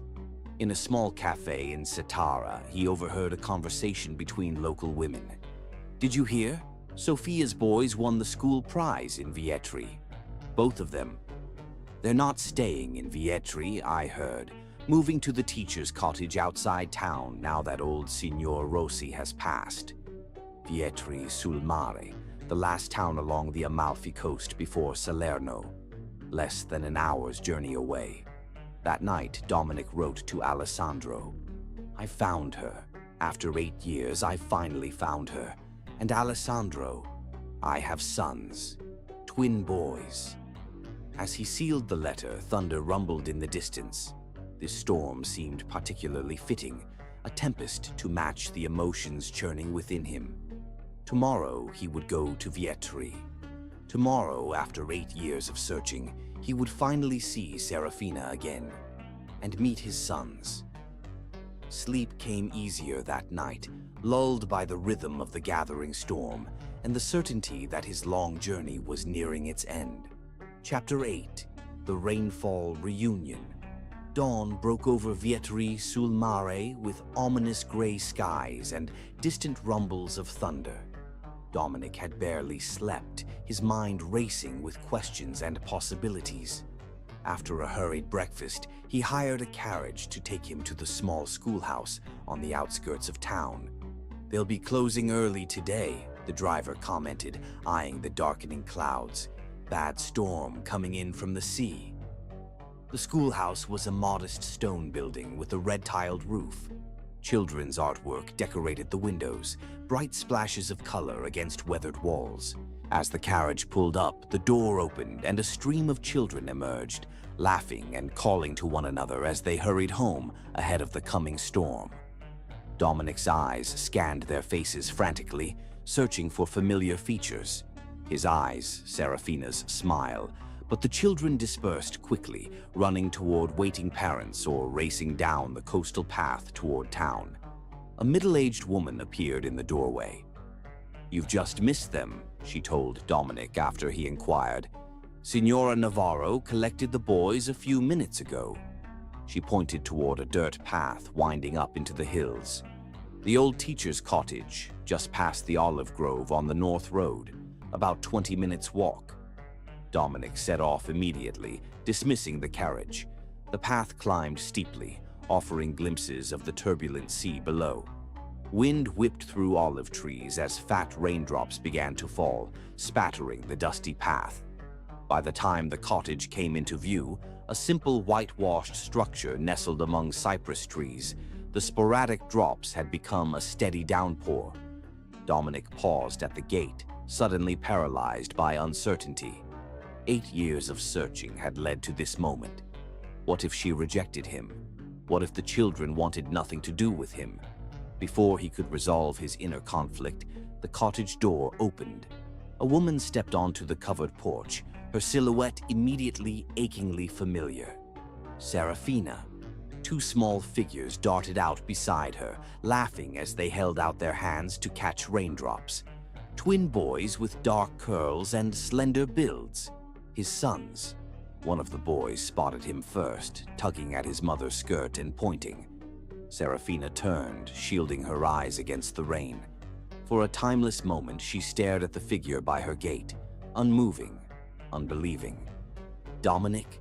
Her voice carried to him on the wind, a whisper and a shout all at once. Something broke inside him at the sound of his name on her lips. 8 years of restraint shattered in an instant. He pushed through the gate and strode up the path, heedless of the rain soaking him to the skin. "Mama?" One of the boys pressed against Serafina's side, suddenly shy. "Who is that man?" The other twin gripped his mother's skirt, eyes wide with apprehension. "Is he the one from the photographs? The one you cry about?" Serafina couldn't seem to find her voice as Dominic approached, stopping just short of the porch steps. Rain streamed down his face, mingling with tears he made no effort to hide. 8 years, he said, his voice raw with emotion. 8 years I've searched for you." Serafina's hand flew to her mouth, her eyes wide and glistening. "You shouldn't be here," she whispered. But there was no conviction in her words, only a reflexive fear. "Who else would I be?" Dominic countered, gesturing toward the boys. "These are my sons, aren't they?" The twins exchanged startled glances, then looked up at their mother with questioning eyes. "Mama?" the bolder one whispered. "Is he our papa? The architect?" Serafina's composure finally broke, a sob escaping her as she nodded. "Yes," she admitted, her voice barely audible above the rain. "He's your father. They're yours, Dominic." The confirmation, though expected, hit Dominic with physical force. He staggered slightly, overwhelmed by the magnitude of what had been kept from him. 8 years of his children's lives, first steps, first words, first days of school, all irrevocably lost. "Why?" he demanded, anger and grief mingling in the single word. "Why would you keep them from me?" The boys moved closer to their mother, sensing her distress. The protective instinct in their posture broke Dominic's heart anew. To them, he was a stranger, a threat. "You should come inside," Serafina said finally. "This isn't a conversation for the rain." The cottage interior was modest but welcoming. Whitewashed walls adorned with children's drawings, shelves overflowing with books, a fire crackling in the small hearth. "Lorenzo Matteo," Serafina addressed the twins gently. "This is Dominic Valente. He's your father." The boys stared at him with identical expressions of wonder and uncertainty. They were beautiful children, slender and fine-boned like their mother, but with Dominic's hazel eyes and the same slight cleft in their chins. "You're the architect," said one of them. Lorenzo, Dominic guessed from the more confident bearing. "Mama has books about your buildings." "She told us you build beautiful things," added Matteo, the quieter one. "But she said you lived far away and couldn't be with us." Dominic knelt to their level, his heart so full it threatened to burst. "I would have been with you if I'd known," he said softly. "I've been looking for you and your mother for a very long time." After the boys reluctantly departed to their room, a heavy silence fell between the adults. Serafina moved mechanically, taking Dominic's wet coat, pouring him a glass of wine, keeping physical distance between them. "They're incredible," Dominic said finally. "Perfect. So intelligent. So ours." "They are," Serafina agreed. "Lorenzo is the dreamer, always designing fanciful structures with his blocks. Matteo is more practical. He makes sure the foundations are solid." "Like their parents were," Dominic said softly. "I had no choice," she whispered in response to his earlier question. "Not when it means protecting my children, our children, from a man who would destroy anything that threatened his plans." "What are you talking about?" Dominic asked, bewildered. My father told me you'd been sent to Sicily, that you were engaged to Count Ricci. I knew he was lying, but... Of course he lied, Serafina interrupted bitterly. When I discovered I was pregnant the morning after our night together, I knew immediately what he would do. Force you to marry me? I would have proposed on the spot if I'd known. No, Serafina shook her head, pain etched in every line of her face. He would have made the pregnancy disappear, and possibly you along with it. Chapter 9. Confrontation in the Rain. The storm intensified outside the small cottage, matching the emotional tempest within. Dominic and Serafina stood mere feet apart, yet the distance between them felt both vast and infinitesimal. 8 years of separation, of longing and pain, distilled into this single moment. They look like you, Serafina said softly, breaking the charged silence. Everyone comments on it. Lorenzo has your determination, Matteo your sensitivity. Both inherited your gift for seeing the beauty in structures. But they have your eyes, Dominic replied, the same shade of green, and your smile. He paused, swallowing hard. I've missed that smile for 8 years. Serafina's composure wavered. I never thought I'd see you again, she whispered. I convinced myself it was better that way. Safer. For whom? Dominic's voice hardened slightly. Not for me. These years without you have been a half-life, Serafina, a shadow existence. For our sons, she countered, lifting her chin in a gesture of defiance he remembered well. Everything I've done has been to protect them. From a threat that no longer exists, Giuseppe has been dead for years. His influence lingered. His business partners, his allies. I couldn't be certain they wouldn't fulfill his wishes even after his death. Serafina moved to the window, staring out at the rain-lashed landscape. Besides, what would I have said after so much time had passed? Hello, Dominic. Remember me? The woman who disappeared without a word. By the way, here are your sons. Yes, Dominic said simply. Exactly that. At any time, in any place, under any circumstances, I would have welcomed you back without hesitation. A flash of lightning illuminated Serafina's face, revealing an expression of such profound longing that it stole Dominic's breath. How can you still look at me that way? After everything? How could I not? He took a step toward her. Do you think love like ours simply disappears, that what we shared could ever be forgotten? Before she could answer, a small voice interrupted from the doorway. Mama, are you crying? They turned to find Lorenzo and Matteo watching them, identical expressions of concern on their young faces. Serafina quickly wiped her eyes. I'm fine, darlings. Just remembering. The boys approached cautiously, their gazes alternating between their mother and the stranger, who was suddenly, impossibly, their father. Dominic knelt to their level, his heart racing. I would like to know you both, he said gently. If that's all right. The twins exchanged one of those silent communications unique to siblings so closely bonded. Lorenzo, ever the spokesperson, nodded. Mama has a box of pictures of you. She looks at them sometimes when she thinks we're sleeping. Serafina made a small sound of embarrassment, but Matteo continued where his brother left off. She told us you build beautiful things that touch the sky. She said we have your hands. He held out his own small hands for inspection. Dominic fought back tears as he compared their slender fingers with his own. Yes, he managed to say. Artists' hands, builders' hands. Can you teach us to build things? Lorenzo asked. Real buildings, not just with blocks? I would like nothing more, Dominic replied, his voice rough with emotion. For the next hour, a fragile peace settled over the cottage. The boys brought out their drawings and wooden block constructions, eager to show their father their creations. Dominic praised their work with genuine admiration, recognizing in their designs the same intuitive understanding of form and function that had guided his own childhood experiments. Serafina watched from a slight distance, her expression a complex mixture of joy and trepidation.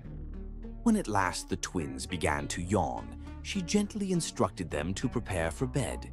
"Will you still be here tomorrow?" Matteo asked Dominic, his voice small and uncertain. The question hung in the air, laden with implications. Dominic looked to Serafina, unwilling to make promises he might not be allowed to keep. "Your father will be here," she answered for him, her eyes meeting his across the room. "We have much to discuss, but he's found us now, and he won't disappear." After she had tucked the boys into bed, Serafina returned to find Dominic standing by the fire, studying a sketch on the mantelpiece, one of her drawings of the Venice skyline rendered from memory. "You kept drawing," he observed. "It connected me to you," she admitted quietly, keeping her distance. "When I sketched, I could almost feel you guiding my hand, as you did that summer in Venice." "Serafina." Dominic turned to face her fully. "What happens now?" The simple question encompassed worlds of possibility, of hope and fear. Serafina sank into a chair, suddenly looking exhausted. "I don't know," she confessed. "For 8 years, my entire existence has been defined by hiding, by creating this safe haven for our sons. And now you're here, and everything I built feels like it's shifting beneath my feet." "I won't disrupt their lives," Dominic promised. "Whatever happens between us, I want only what's best for Lorenzo and Matteo." "And what is that?" Serafina challenged softly. "They've never known a father. Their world is small but secure. How do we suddenly expand it without causing harm?" "With truth," Dominic said. "With love. The same love that created them." Serafina's gaze dropped to her hands. "Love isn't always enough. It was enough to keep me searching for 8 years." Dominic knelt before her chair, close but not touching. "It was enough for you to preserve their connection to me through stories and pictures, even when you thought we'd never meet." The rain had softened to a gentle patter against the windows. The worst of the storm passed. In the relative quiet, Serafina's next words fell like stones into still water. "I saw your engagement announcement," she said, 3 years ago, in a newspaper from Florence, to Alessandra Medici." Dominic rocked back on his heels, surprised. A brief entanglement. It ended before it truly began. "Because of me?" The question held a note of vulnerability that pierced his heart. "Because of us," he corrected gently. "I couldn't offer her what I had already given to you, my whole heart." Serafina looked up at last, her eyes swimming with unshed tears. "So much time lost," she whispered. "So many moments we can never recover." "Then let's not waste any more," Dominic urged, finally allowing himself to take her hands in his. "Serafina, I don't care about the past. I care about now, about tomorrow, about building a future with you and our sons." "It's not that simple," she protested weakly. "We're different people now. I'm not the carefree girl you knew in Venice. And you've built a life, a career spanning continents." "A hollow life," Dominic countered. "Buildings without soul, success without joy." He tightened his grip on her hands. "Everything I've created since you left has been a monument to absence, to loss." A tear slipped down Serafina's cheek. "I never meant to cause you such pain." "I know." Dominic reached up to brush the tear away, his fingers lingering on her skin. "You did what you thought was necessary to protect our children. I cannot fault your courage, your sacrifice. But Serafina," his voice broke, "the danger is past. Your father is gone. It's time to stop running." The touch of his hand on her face seemed to crumble the last of her defenses. With a small, broken sound, Serafina leaned forward until their foreheads touched, the first intimate contact they had shared in 8 years. "I've lived with fear for so long," she confessed, her breath warm against his skin. "I don't know how to release it." "One day at a time," Dominic murmured. "Together." Outside, the storm had passed entirely, leaving in its wake the fresh, clean scent of rain-washed earth. As if responding to the changing weather, something in Serafina's expression cleared, a decision visibly forming.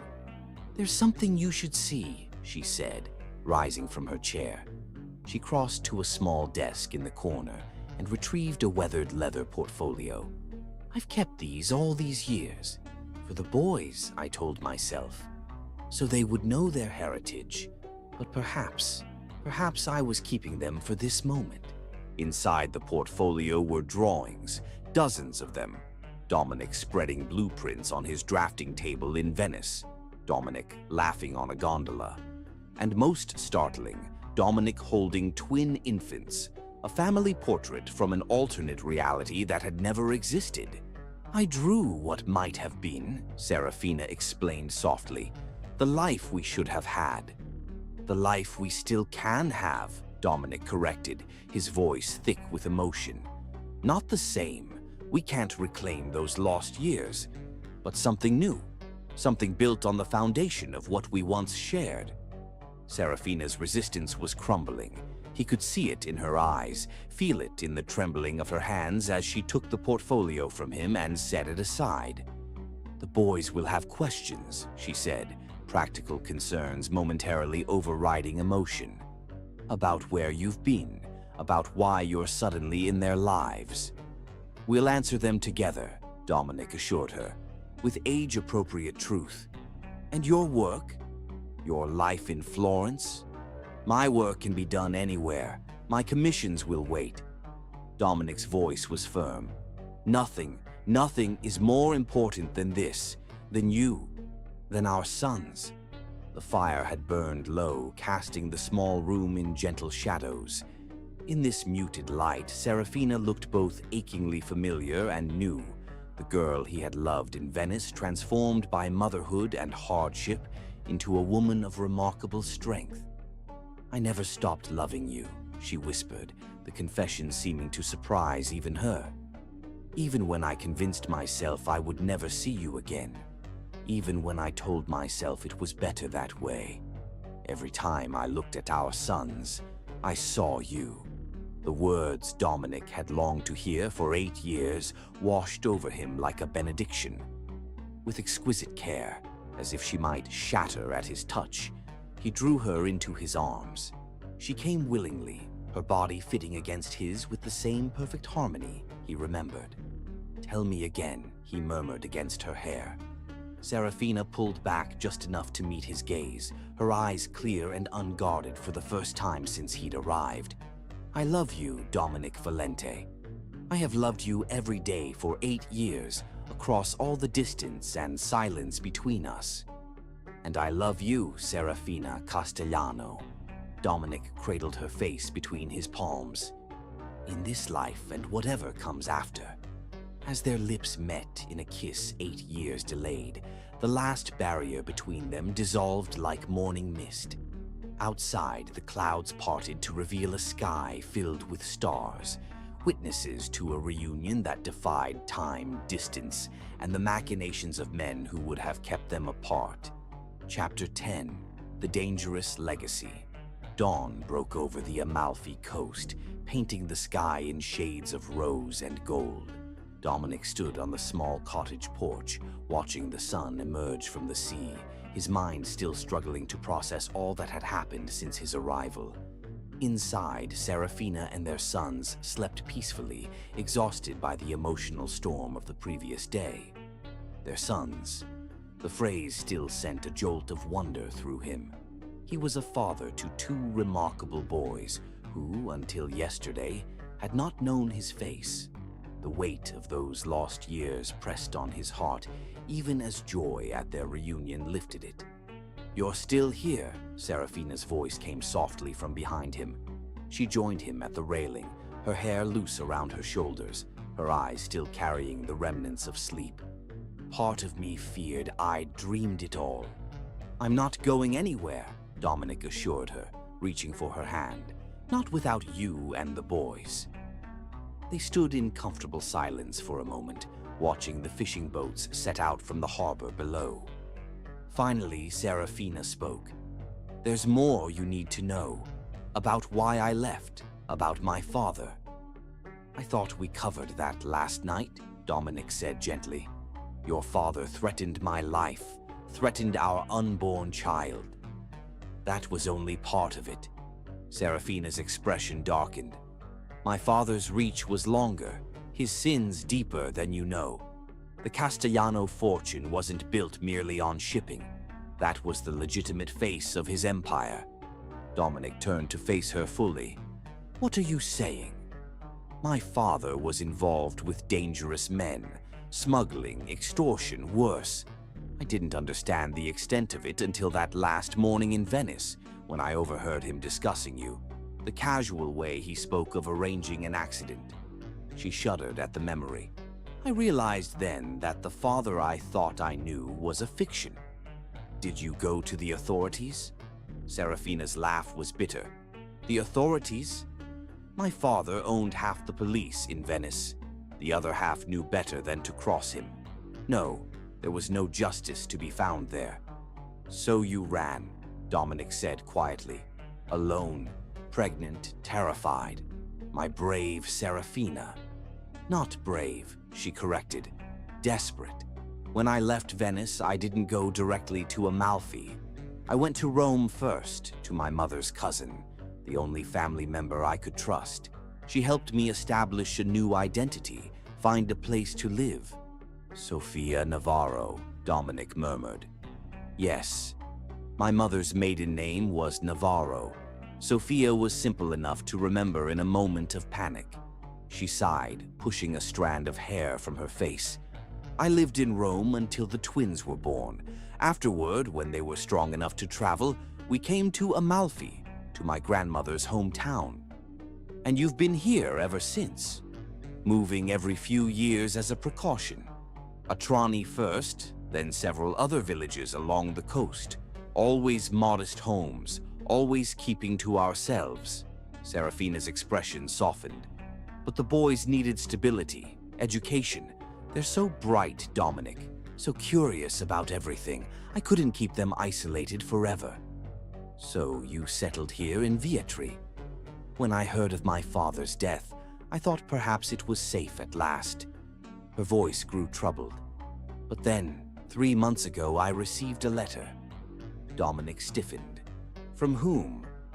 "It was unsigned, but it contained details only someone from my father's inner circle would know. It said simply, 'The debt remains unpaid. The Castellano legacy continues.' A threat?" "I believe so. I nearly fled again, but—" She gestured toward the cottage where their son still slept. "They're finally settled, making friends, thriving in school. I couldn't bear to uproot them again without absolute certainty of danger."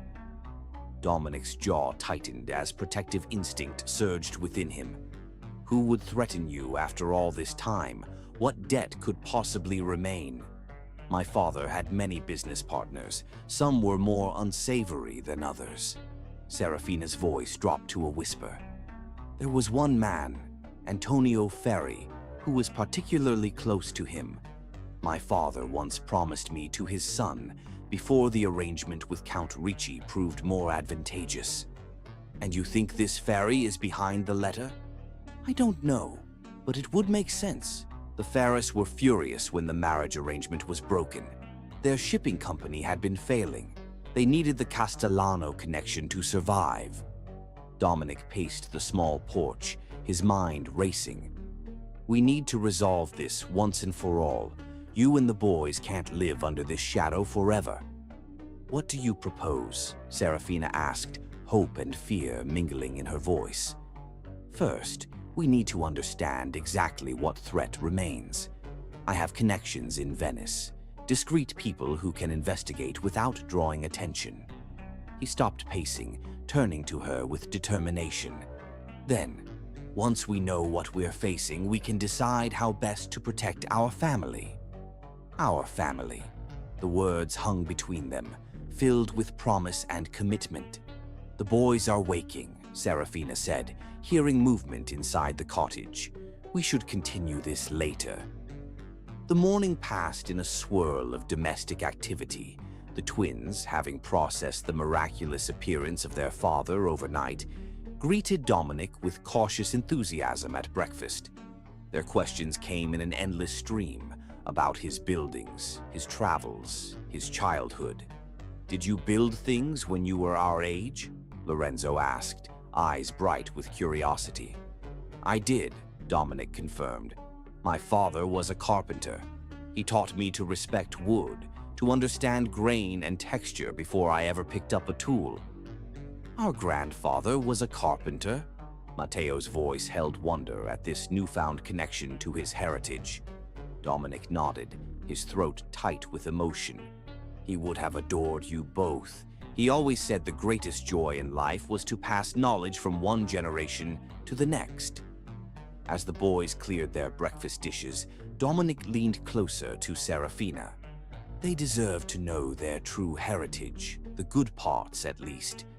My family in Milan, your mother's family, not just the shadows your father cast." "Yes," she agreed softly. "I've told them what I could, but there are gaps, things I couldn't explain without revealing too much." "We'll fill those gaps together," Dominic promised. "Build a complete picture for them." After breakfast, Dominic found himself drawn into the boys' morning routine. They showed him their small vegetable garden, their collection of stones gathered from the beach, the treehouse Serafina had helped them build in the ancient olive behind the cottage.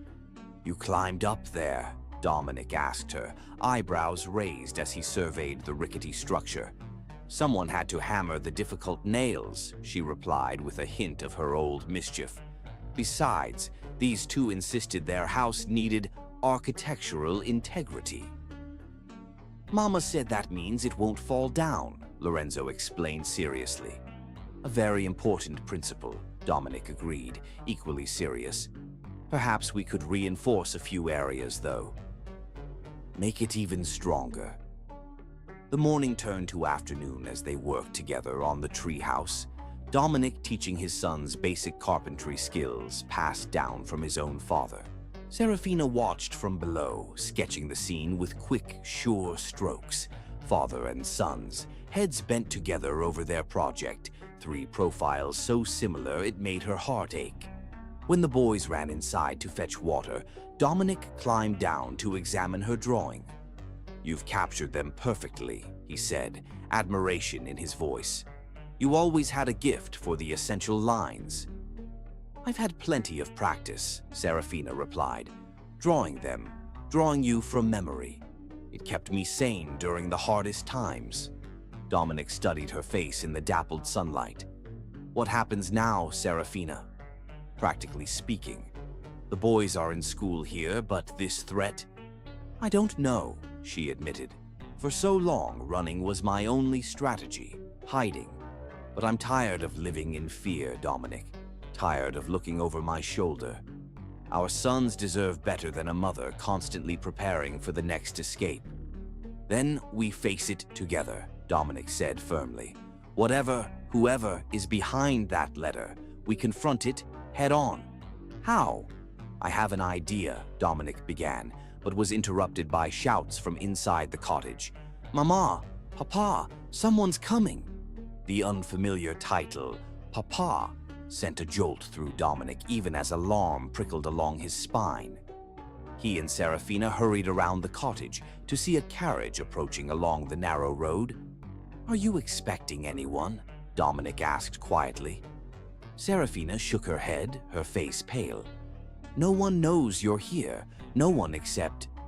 "Except who?" "The school headmistress. I told her of your arrival this morning."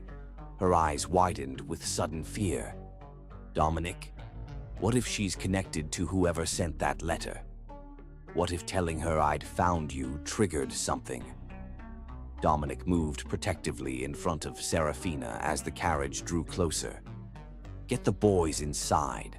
Lock the doors." As Serafina hurried to comply, Dominic stood his ground, watching the approaching vehicle with narrowed eyes. He would not let anyone threaten his newly found family. Not again. Not ever. The carriage stopped at the garden gate. The door opened and a well-dressed man in his 60s descended, followed by a younger man who bore a striking resemblance to him. "Architect Valente," the older man called, his Venetian accent unmistakable. "How fortunate to find you here. We've been searching for quite some time." Dominic's body tensed, ready for confrontation. "And you are?" "Antonio Ferri," the man replied with a slight bow. "And my son, Marco. We have business to discuss regarding the Castellano legacy." Behind him, Dominic heard the cottage door open. Serafina stood on the threshold, her face drained of color as she stared at the visitors. "Antonio," she whispered, her voice barely audible, "after all these years." "Serafina Castellano," Ferri replied, his tone inscrutable. "Or should I say Sofia Navarro? You've led us on quite a chase, my dear." "How did you find me now after 8 years?" Serafina asked, her hand gripping the doorframe for support. Antonio's mouth curved in a humorless smile. "Your father's death freed certain resources. His personal records revealed suspicions about your whereabouts that he'd kept to himself. For 3 years, we've been following your trail from Rome to Amalfi. The architect's arrival," he nodded toward Dominic, "merely confirmed what we already suspected. His very public search for you over the years made him easy to track." Dominic moved to Serafina's side, taking her hand firmly in his. "Whatever business you think you have with the Castellano family, it died with Giuseppe." "If only that were true," Ferri sighed, an unexpected weariness entering his voice. "But I'm afraid the past is not so easily buried, especially when it involves promises made and broken. Debts unpaid." "What debt?" Serafina demanded, finding her courage. "My father owed you nothing." "On the contrary," Marco Ferri spoke for the first time, his eyes cold as they assessed Serafina. "Your father promised you to me, a promise sealed with business arrangements that collapsed when he chose Ricci instead. Our family never recovered from that betrayal." "I was never yours to claim," Serafina's voice shook with anger. "Neither my father nor you had any right to decide my future." Antonio Ferri spread his hands in a placating gesture. "Perhaps not. But actions have consequences, Serafina. Your disappearance merely delayed the inevitable reckoning." "What do you want?" Dominic asked bluntly. "Money. Compensation for this perceived slight."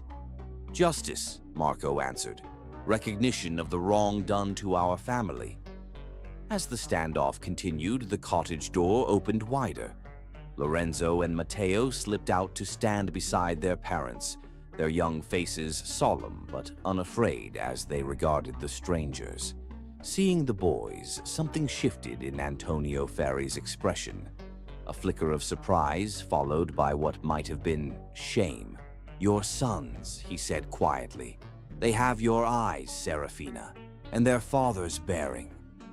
"They are innocent in all this," Serafina replied, her hands on their shoulders. "Whatever grievance you hold against my father, against me, it has nothing to do with them." The elder Ferri studied the family tableau before him, something complex working behind his eyes. Dominic could see the conflict there, a man torn between decades of bitterness and the innocent reality before him. "Those boys," Antonio said finally, his voice softer than before. "They remind me of you and your brother as children, Marco." Marco's expression flickered with momentary confusion, then understanding. "Uncle Paolo's sons," he said quietly. Antonio nodded, a shadow crossing his face. "My brother's children, caught in a feud not of their making. We lost them in that shipping accident. another casualty of business rivalries. He sighed deeply, the weight of old grief evident in his posture. Perhaps you're right, Serafina. Perhaps it is time to let old wounds heal. Father, Marco began to protest, what about our family's honor? What about— Antonio silenced him with a raised hand. Honor? He repeated. What honor is there in persecuting children? Would you have these boys grow up in fear, as Serafina has lived these past years? He turned back to Dominic and Serafina. We came seeking resolution to an old vendetta, but I find I have no appetite for vengeance against children. Not anymore. Dominic stepped forward. Then let us end it here. Today, whatever financial redress you seek for the broken arrangement. It was never about money, Antonio interrupted. It was about honor, about a promise broken. Then let a new promise take its place, Dominic suggested. A promise that the past remains in the past, that our children, all our children, inherit a future unburdened by old hatreds. A long silence followed as Antonio considered the proposal. Finally, he nodded slowly. Very well, Architect Valente. I will consider the debt paid, on one condition. Which is, Serafina asked warily, that you both return to Venice, openly. Take your rightful place in society as the family you were meant to be. A faint smile curved his lips. Let the gossips see that Serafina Castellano chose love over duty, happiness over arrangement. It would be a fitting epilogue to the story, I think. And a public acknowledgement that my father's plans failed, Serafina said, understanding dawning.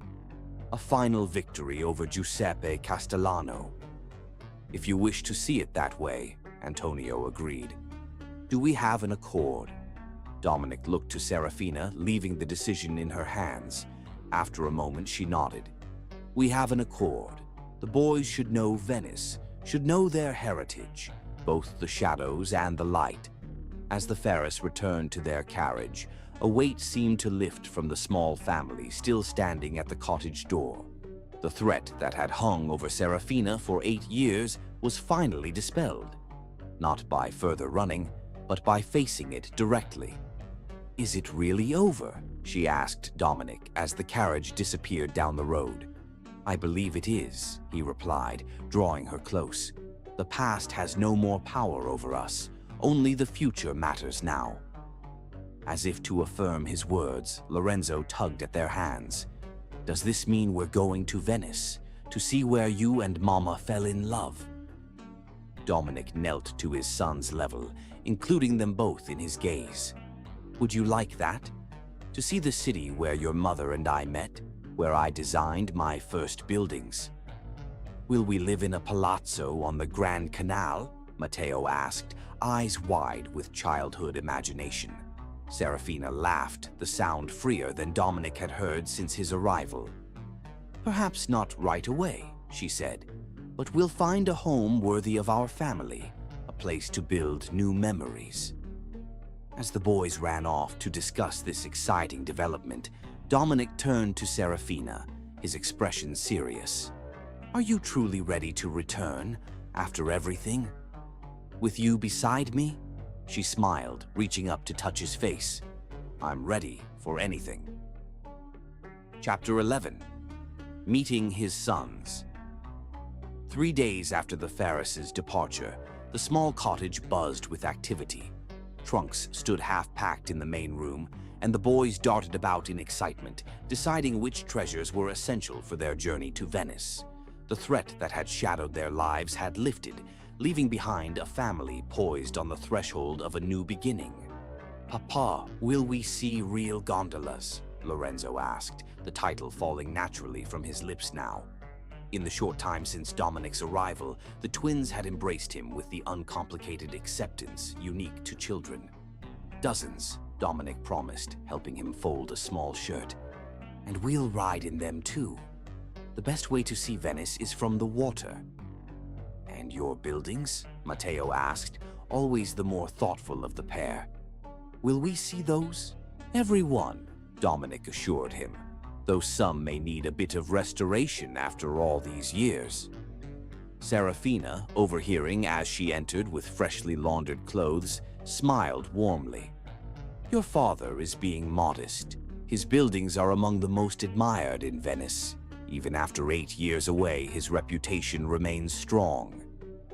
The ease with which they had fallen into family rhythms still amazed Dominic. There were awkward moments, certainly, times when his ignorance of the boys' routines or preferences reminded them all of the years lost. But those moments were overshadowed by the joy of discovery, of connecting threads long separated. That afternoon, while Serafina visited the school to arrange for the boys' records to be transferred, Dominic took his sons to the beach. The day was perfect. Warm sunshine, gentle waves, the scent of salt and pine in the air. As the twins splashed in the shallows, Dominic watched from the shore, his heart full beyond measure. Are there beaches in Venice? Matteo called, wading back toward him. Not like this one, Dominic replied. Venice is built on water, surrounded by a lagoon. But there's the Lido, a long island with beautiful beaches, just a short boat ride from the city. Will we have a boat? Lorenzo joined them, water dripping from his dark curls. Perhaps. Would you like that? Both boys nodded enthusiastically. Dominic made a mental note to look into suitable watercraft once they were settled. These sons of his clearly shared his love of building and creation, but they had also inherited Serafina's affinity for beauty, for art in all its forms. Tell us about when you met Mama, Matteo requested as they spread their towels on the sand. She tells us sometimes, but we want to hear your side.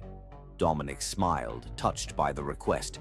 I saw her across a crowded ballroom, he began, the memory vivid despite the passing years. She was the most beautiful woman I had ever seen, standing by a window with moonlight in her hair. Was it love at first sight? Lorenzo asked, eyes wide. For me, yes, Dominic admitted, though your mother might say I'm being romantic.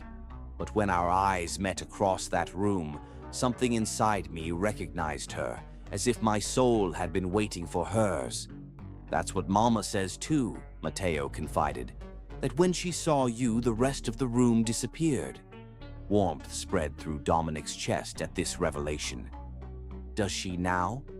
She told us you danced together, Lorenzo continued, and then walked in a garden where you could see all of Venice. We did, Dominic confirmed. It was a terrace overlooking the Grand Canal.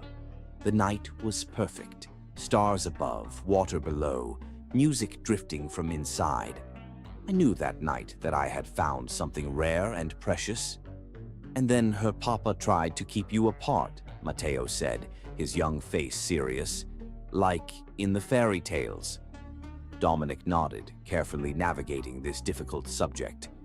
Your grandfather had different plans for your mother. He didn't understand that love should be a choice, not an arrangement. But you found us anyway, Lorenzo said with satisfaction.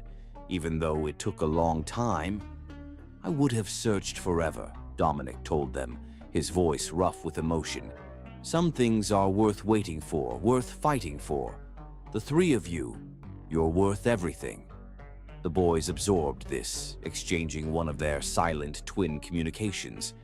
Then, with the directness of children, Lorenzo asked, Do you love Mama still, even after she hit us? The question pierced Dominic's heart. Yes, he answered without hesitation. I've loved your mother every day since we met. Even when I didn't know where she was, even when I didn't know about you two, my heart belonged to her. Good, Matteo nodded decisively. Because she cried a lot when she thought we couldn't hear, especially on your birthday. She marked it on the calendar every year. This revelation stunned Dominic. She remembered my birthday. August 12th, both boys said in unison. She would light a candle and look at your picture and cry, Lorenzo added. We didn't know why until now. That evening, after the twins were asleep, Dominic found Serafina on the porch, gazing at the star-filled sky. He joined her in silence, their shoulders touching lightly. "The boys told me something interesting today," he said finally. "Oh." Serafina turned to him, her expression curious. "They said you marked my birthday each year, lit a candle." A flush crept across her cheeks. "They weren't supposed to know about that. Why did you never reach out, Serafina? A letter, a message, anything?" She sighed, her gaze returning to the stars. Fear at first, then pride, then the weight of time itself. Her voice dropped to a whisper. "How do you bridge 8 years of silence? What words could possibly explain or excuse such absence?" "Any words," Dominic replied gently. "Any contact would have been better than wondering if you were even alive." "I know that now," she acknowledged. "I made mistakes, Dominic. Decisions that seemed right at the time, but that I've questioned every day since." She turned to face him fully. "Can you truly forgive those years of silence?" Dominic considered the question carefully, wanting his answer to be honest. "I won't pretend those years didn't hurt," he said finally.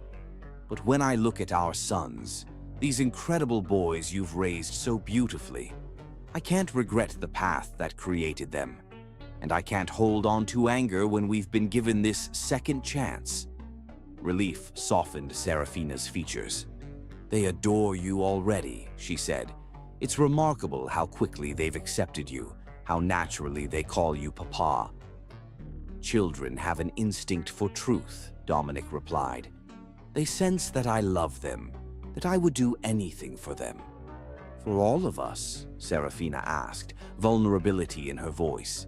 In answer, Dominic drew her gently into his arms. "For all of you," he confirmed. "My family, my heart." As they stood together beneath the Italian stars, the future stretched before them like the sea below, vast, full of possibility, no longer threatening but promising. Venice awaited them, not as a place of painful memories, but as the setting for their new beginning. Inside the cottage, their son slept peacefully, secure in the knowledge that tomorrow and all the tomorrows after would include both their mother and the father they had only just discovered. The family circle, broken for so long, was finally complete. In the quiet of the night, Dominic held Serafina close, breathing in the scent of her hair, marveling at the miracle of having her in his arms again. 8 years of searching, of longing, had led to this moment. Not just a reunion of lovers, but the forging of a family that should have been together all along. "I never thought this possible," Serafina whispered against his chest. "Even in my most hopeful moments, I couldn't imagine us here, like this." "Believe it," Dominic murmured, pressing a kiss to her temple. "Believe in us, in what we've always been to each other." As if in response to his words, a shooting star traced a brilliant path across the night sky, a celestial affirmation of promises renewed, and a future reclaimed from the shadows of the past. Chapter 12. Passion Rekindled. Venice welcomed them home with golden light dancing across ancient stones. As their gondola glided along the Grand Canal, Dominic watched his sons' faces transform with wonder. Lorenzo and Matteo leaned precariously over the sides, pointing at palazzos, while Serafina steadied them with a mother's protective hand. "It's just as you described," she said softly, her eyes reflecting the same awe as their children's. "I'd forgotten how it feels to return here."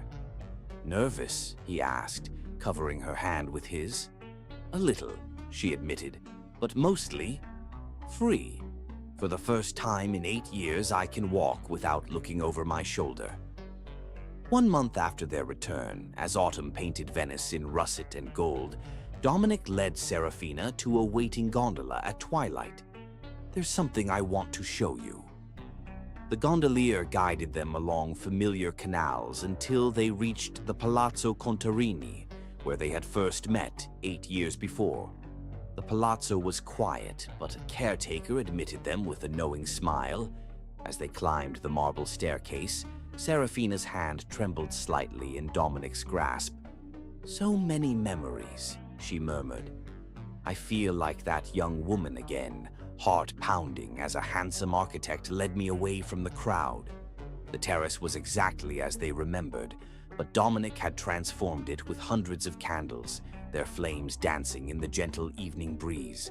A small table held champagne and a simple supper. "Oh, Dominic," Serafina gasped. "It's perfect." "Not quite," he said, his voice suddenly serious.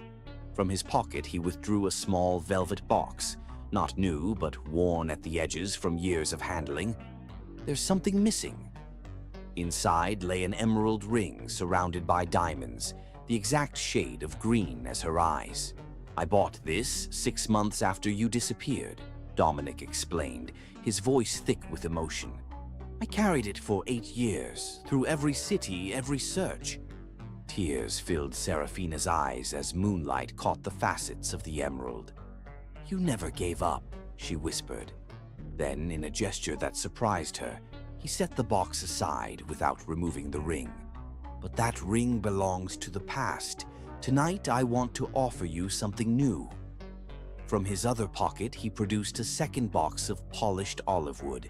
Inside nestled a ring of breathtaking design, a platinum band holding a central diamond surrounded by smaller emeralds and sapphires. "The diamond represents our enduring love," Dominic explained. "The emeralds are for you, the sapphires for our sons." He took her hand, his eyes never leaving hers. "This ring is not about the years we lost, but about the future we're building together." Moonlight silvered Serafina's tears as Dominic knelt before her. 8 years ago, on this terrace, I fell in love with you at first sight. That love has never wavered, never diminished. Through separation and silence, through lonely nights and empty days, my heart has belonged only to you." His voice broke slightly, raw passion making his words vibrate with emotion. "I planned a pretty speech, but kneeling here now, all I can say is that I love you, Serafina Castellano. I have loved you since the moment I saw you. I will love you until my last breath, and if there's anything beyond this life, I will love you there too." He held up the ring, its facets capturing and multiplying the candlelight. "Will you marry me? Will you make official what our hearts have known from the beginning, that we are meant to be together, that our souls recognized each other that night as two halves of a whole?" Serafina lifted him to his feet, her hands framing his beloved face. "Yes," she whispered, her voice trembling. "Yes, today and all our tomorrows. As I've loved you through presence and absence, through joy and heartbreak, I will love you through whatever comes next." When Dominic slipped the ring onto her finger, the universe itself seemed to align, righting what had been off-center since their separation. Under the Venetian moon, their lips met in a kiss that held both tender reverence and passionate promise. 8 years of longing poured into a kiss that seemed to stop time itself. The palazzo that awaited them was quiet, the twins still with Alessandro for the night. As Dominic led Serafina through shadowed rooms to their bedchamber, anticipation built between them, a tangible current of desire held in check for far too long. In the privacy of their room, illuminated only by moonlight, they rediscovered each other with reverent passion. Dominic's fingers trembled as he unfastened her gown, revealing the soft skin he had dreamed of touching again for 8 long years. "You're shaking," she observed softly. "I feel like that night in Venice again," he admitted. "Overwhelmed by you, afraid I might wake and find this is just another dream." Serafina guided his hands to her bare shoulders as her dress fell away. "Not a dream," she assured him. "I'm here. We're here. Together." Their second first time was both familiar and new. Bodies remembered, yet changed by time. As they moved together in the moonlight, it transcended physical passion. It was the completion of a circle broken 8 years before. the fulfillment of promises whispered despite impossible odds. Their union became something almost sacred, two souls finding harbor after years adrift on separate seas. Dawn found them still awake, unwilling to surrender to sleep and miss a moment of their reunion. As the first light painted their room in gold and rose, Dominic gazed down at Serafina with such tenderness that fresh tears sprang to her eyes. "Why are you crying?" he asked gently. "Because I'm happy," she replied simply. "Because after so much darkness, I never expected this much light." 3 months later, on a crisp winter morning with sunlight dancing across the lagoon, they exchanged vows in the small church near their home. Lorenzo and Matteo stood proudly beside their father, matching rings on satin pillows. The twins had thrived in Venice, their initial uncertainty giving way to wonder and excitement. Though they sometimes still woke from nightmares of having to flee, echoes of their years in hiding, each day in their family's love had healed another wound. As the gondola carried them toward the celebration waiting at their home, Dominic drew Serafina close against the December chill. "Happy?" he asked, though her radiant face had already answered. "Beyond words," she replied, her gaze taking in their sons at the bow, then returning to her husband's beloved face. "This is what I dreamed of during the darkest nights. You, our children, Venice, home." Dominic lifted her hand, pressing a kiss to the ring that symbolized their future. "Not the end of our story," he promised, "just the beginning of a new chapter." As they passed beneath the Rialto Bridge, a shower of rose petals floated down from spectators above. Lorenzo and Matteo laughed in delight, reaching up to catch the fragrant blossoms. 8 years of longing had culminated in this perfect moment, a family made whole, a love story that had defied time and circumstance, hearts that had found their way back to each other across an ocean of silence. "I love you, Serafina Valente," Dominic whispered, her new name a declaration and a promise. "And I love you," she replied, her eyes reflecting the Venice sky, her smile holding all the warmth of their shared future. "In this life and whatever lies beyond." In the heart of Venice, where their story had begun 8 years before, they had found not just each other again, but the family they were always meant to be. And in that discovery lay the greatest passion of all, the enduring, unbreakable bond of a love that had transcended time, distance, and all the forces that had tried to keep them apart.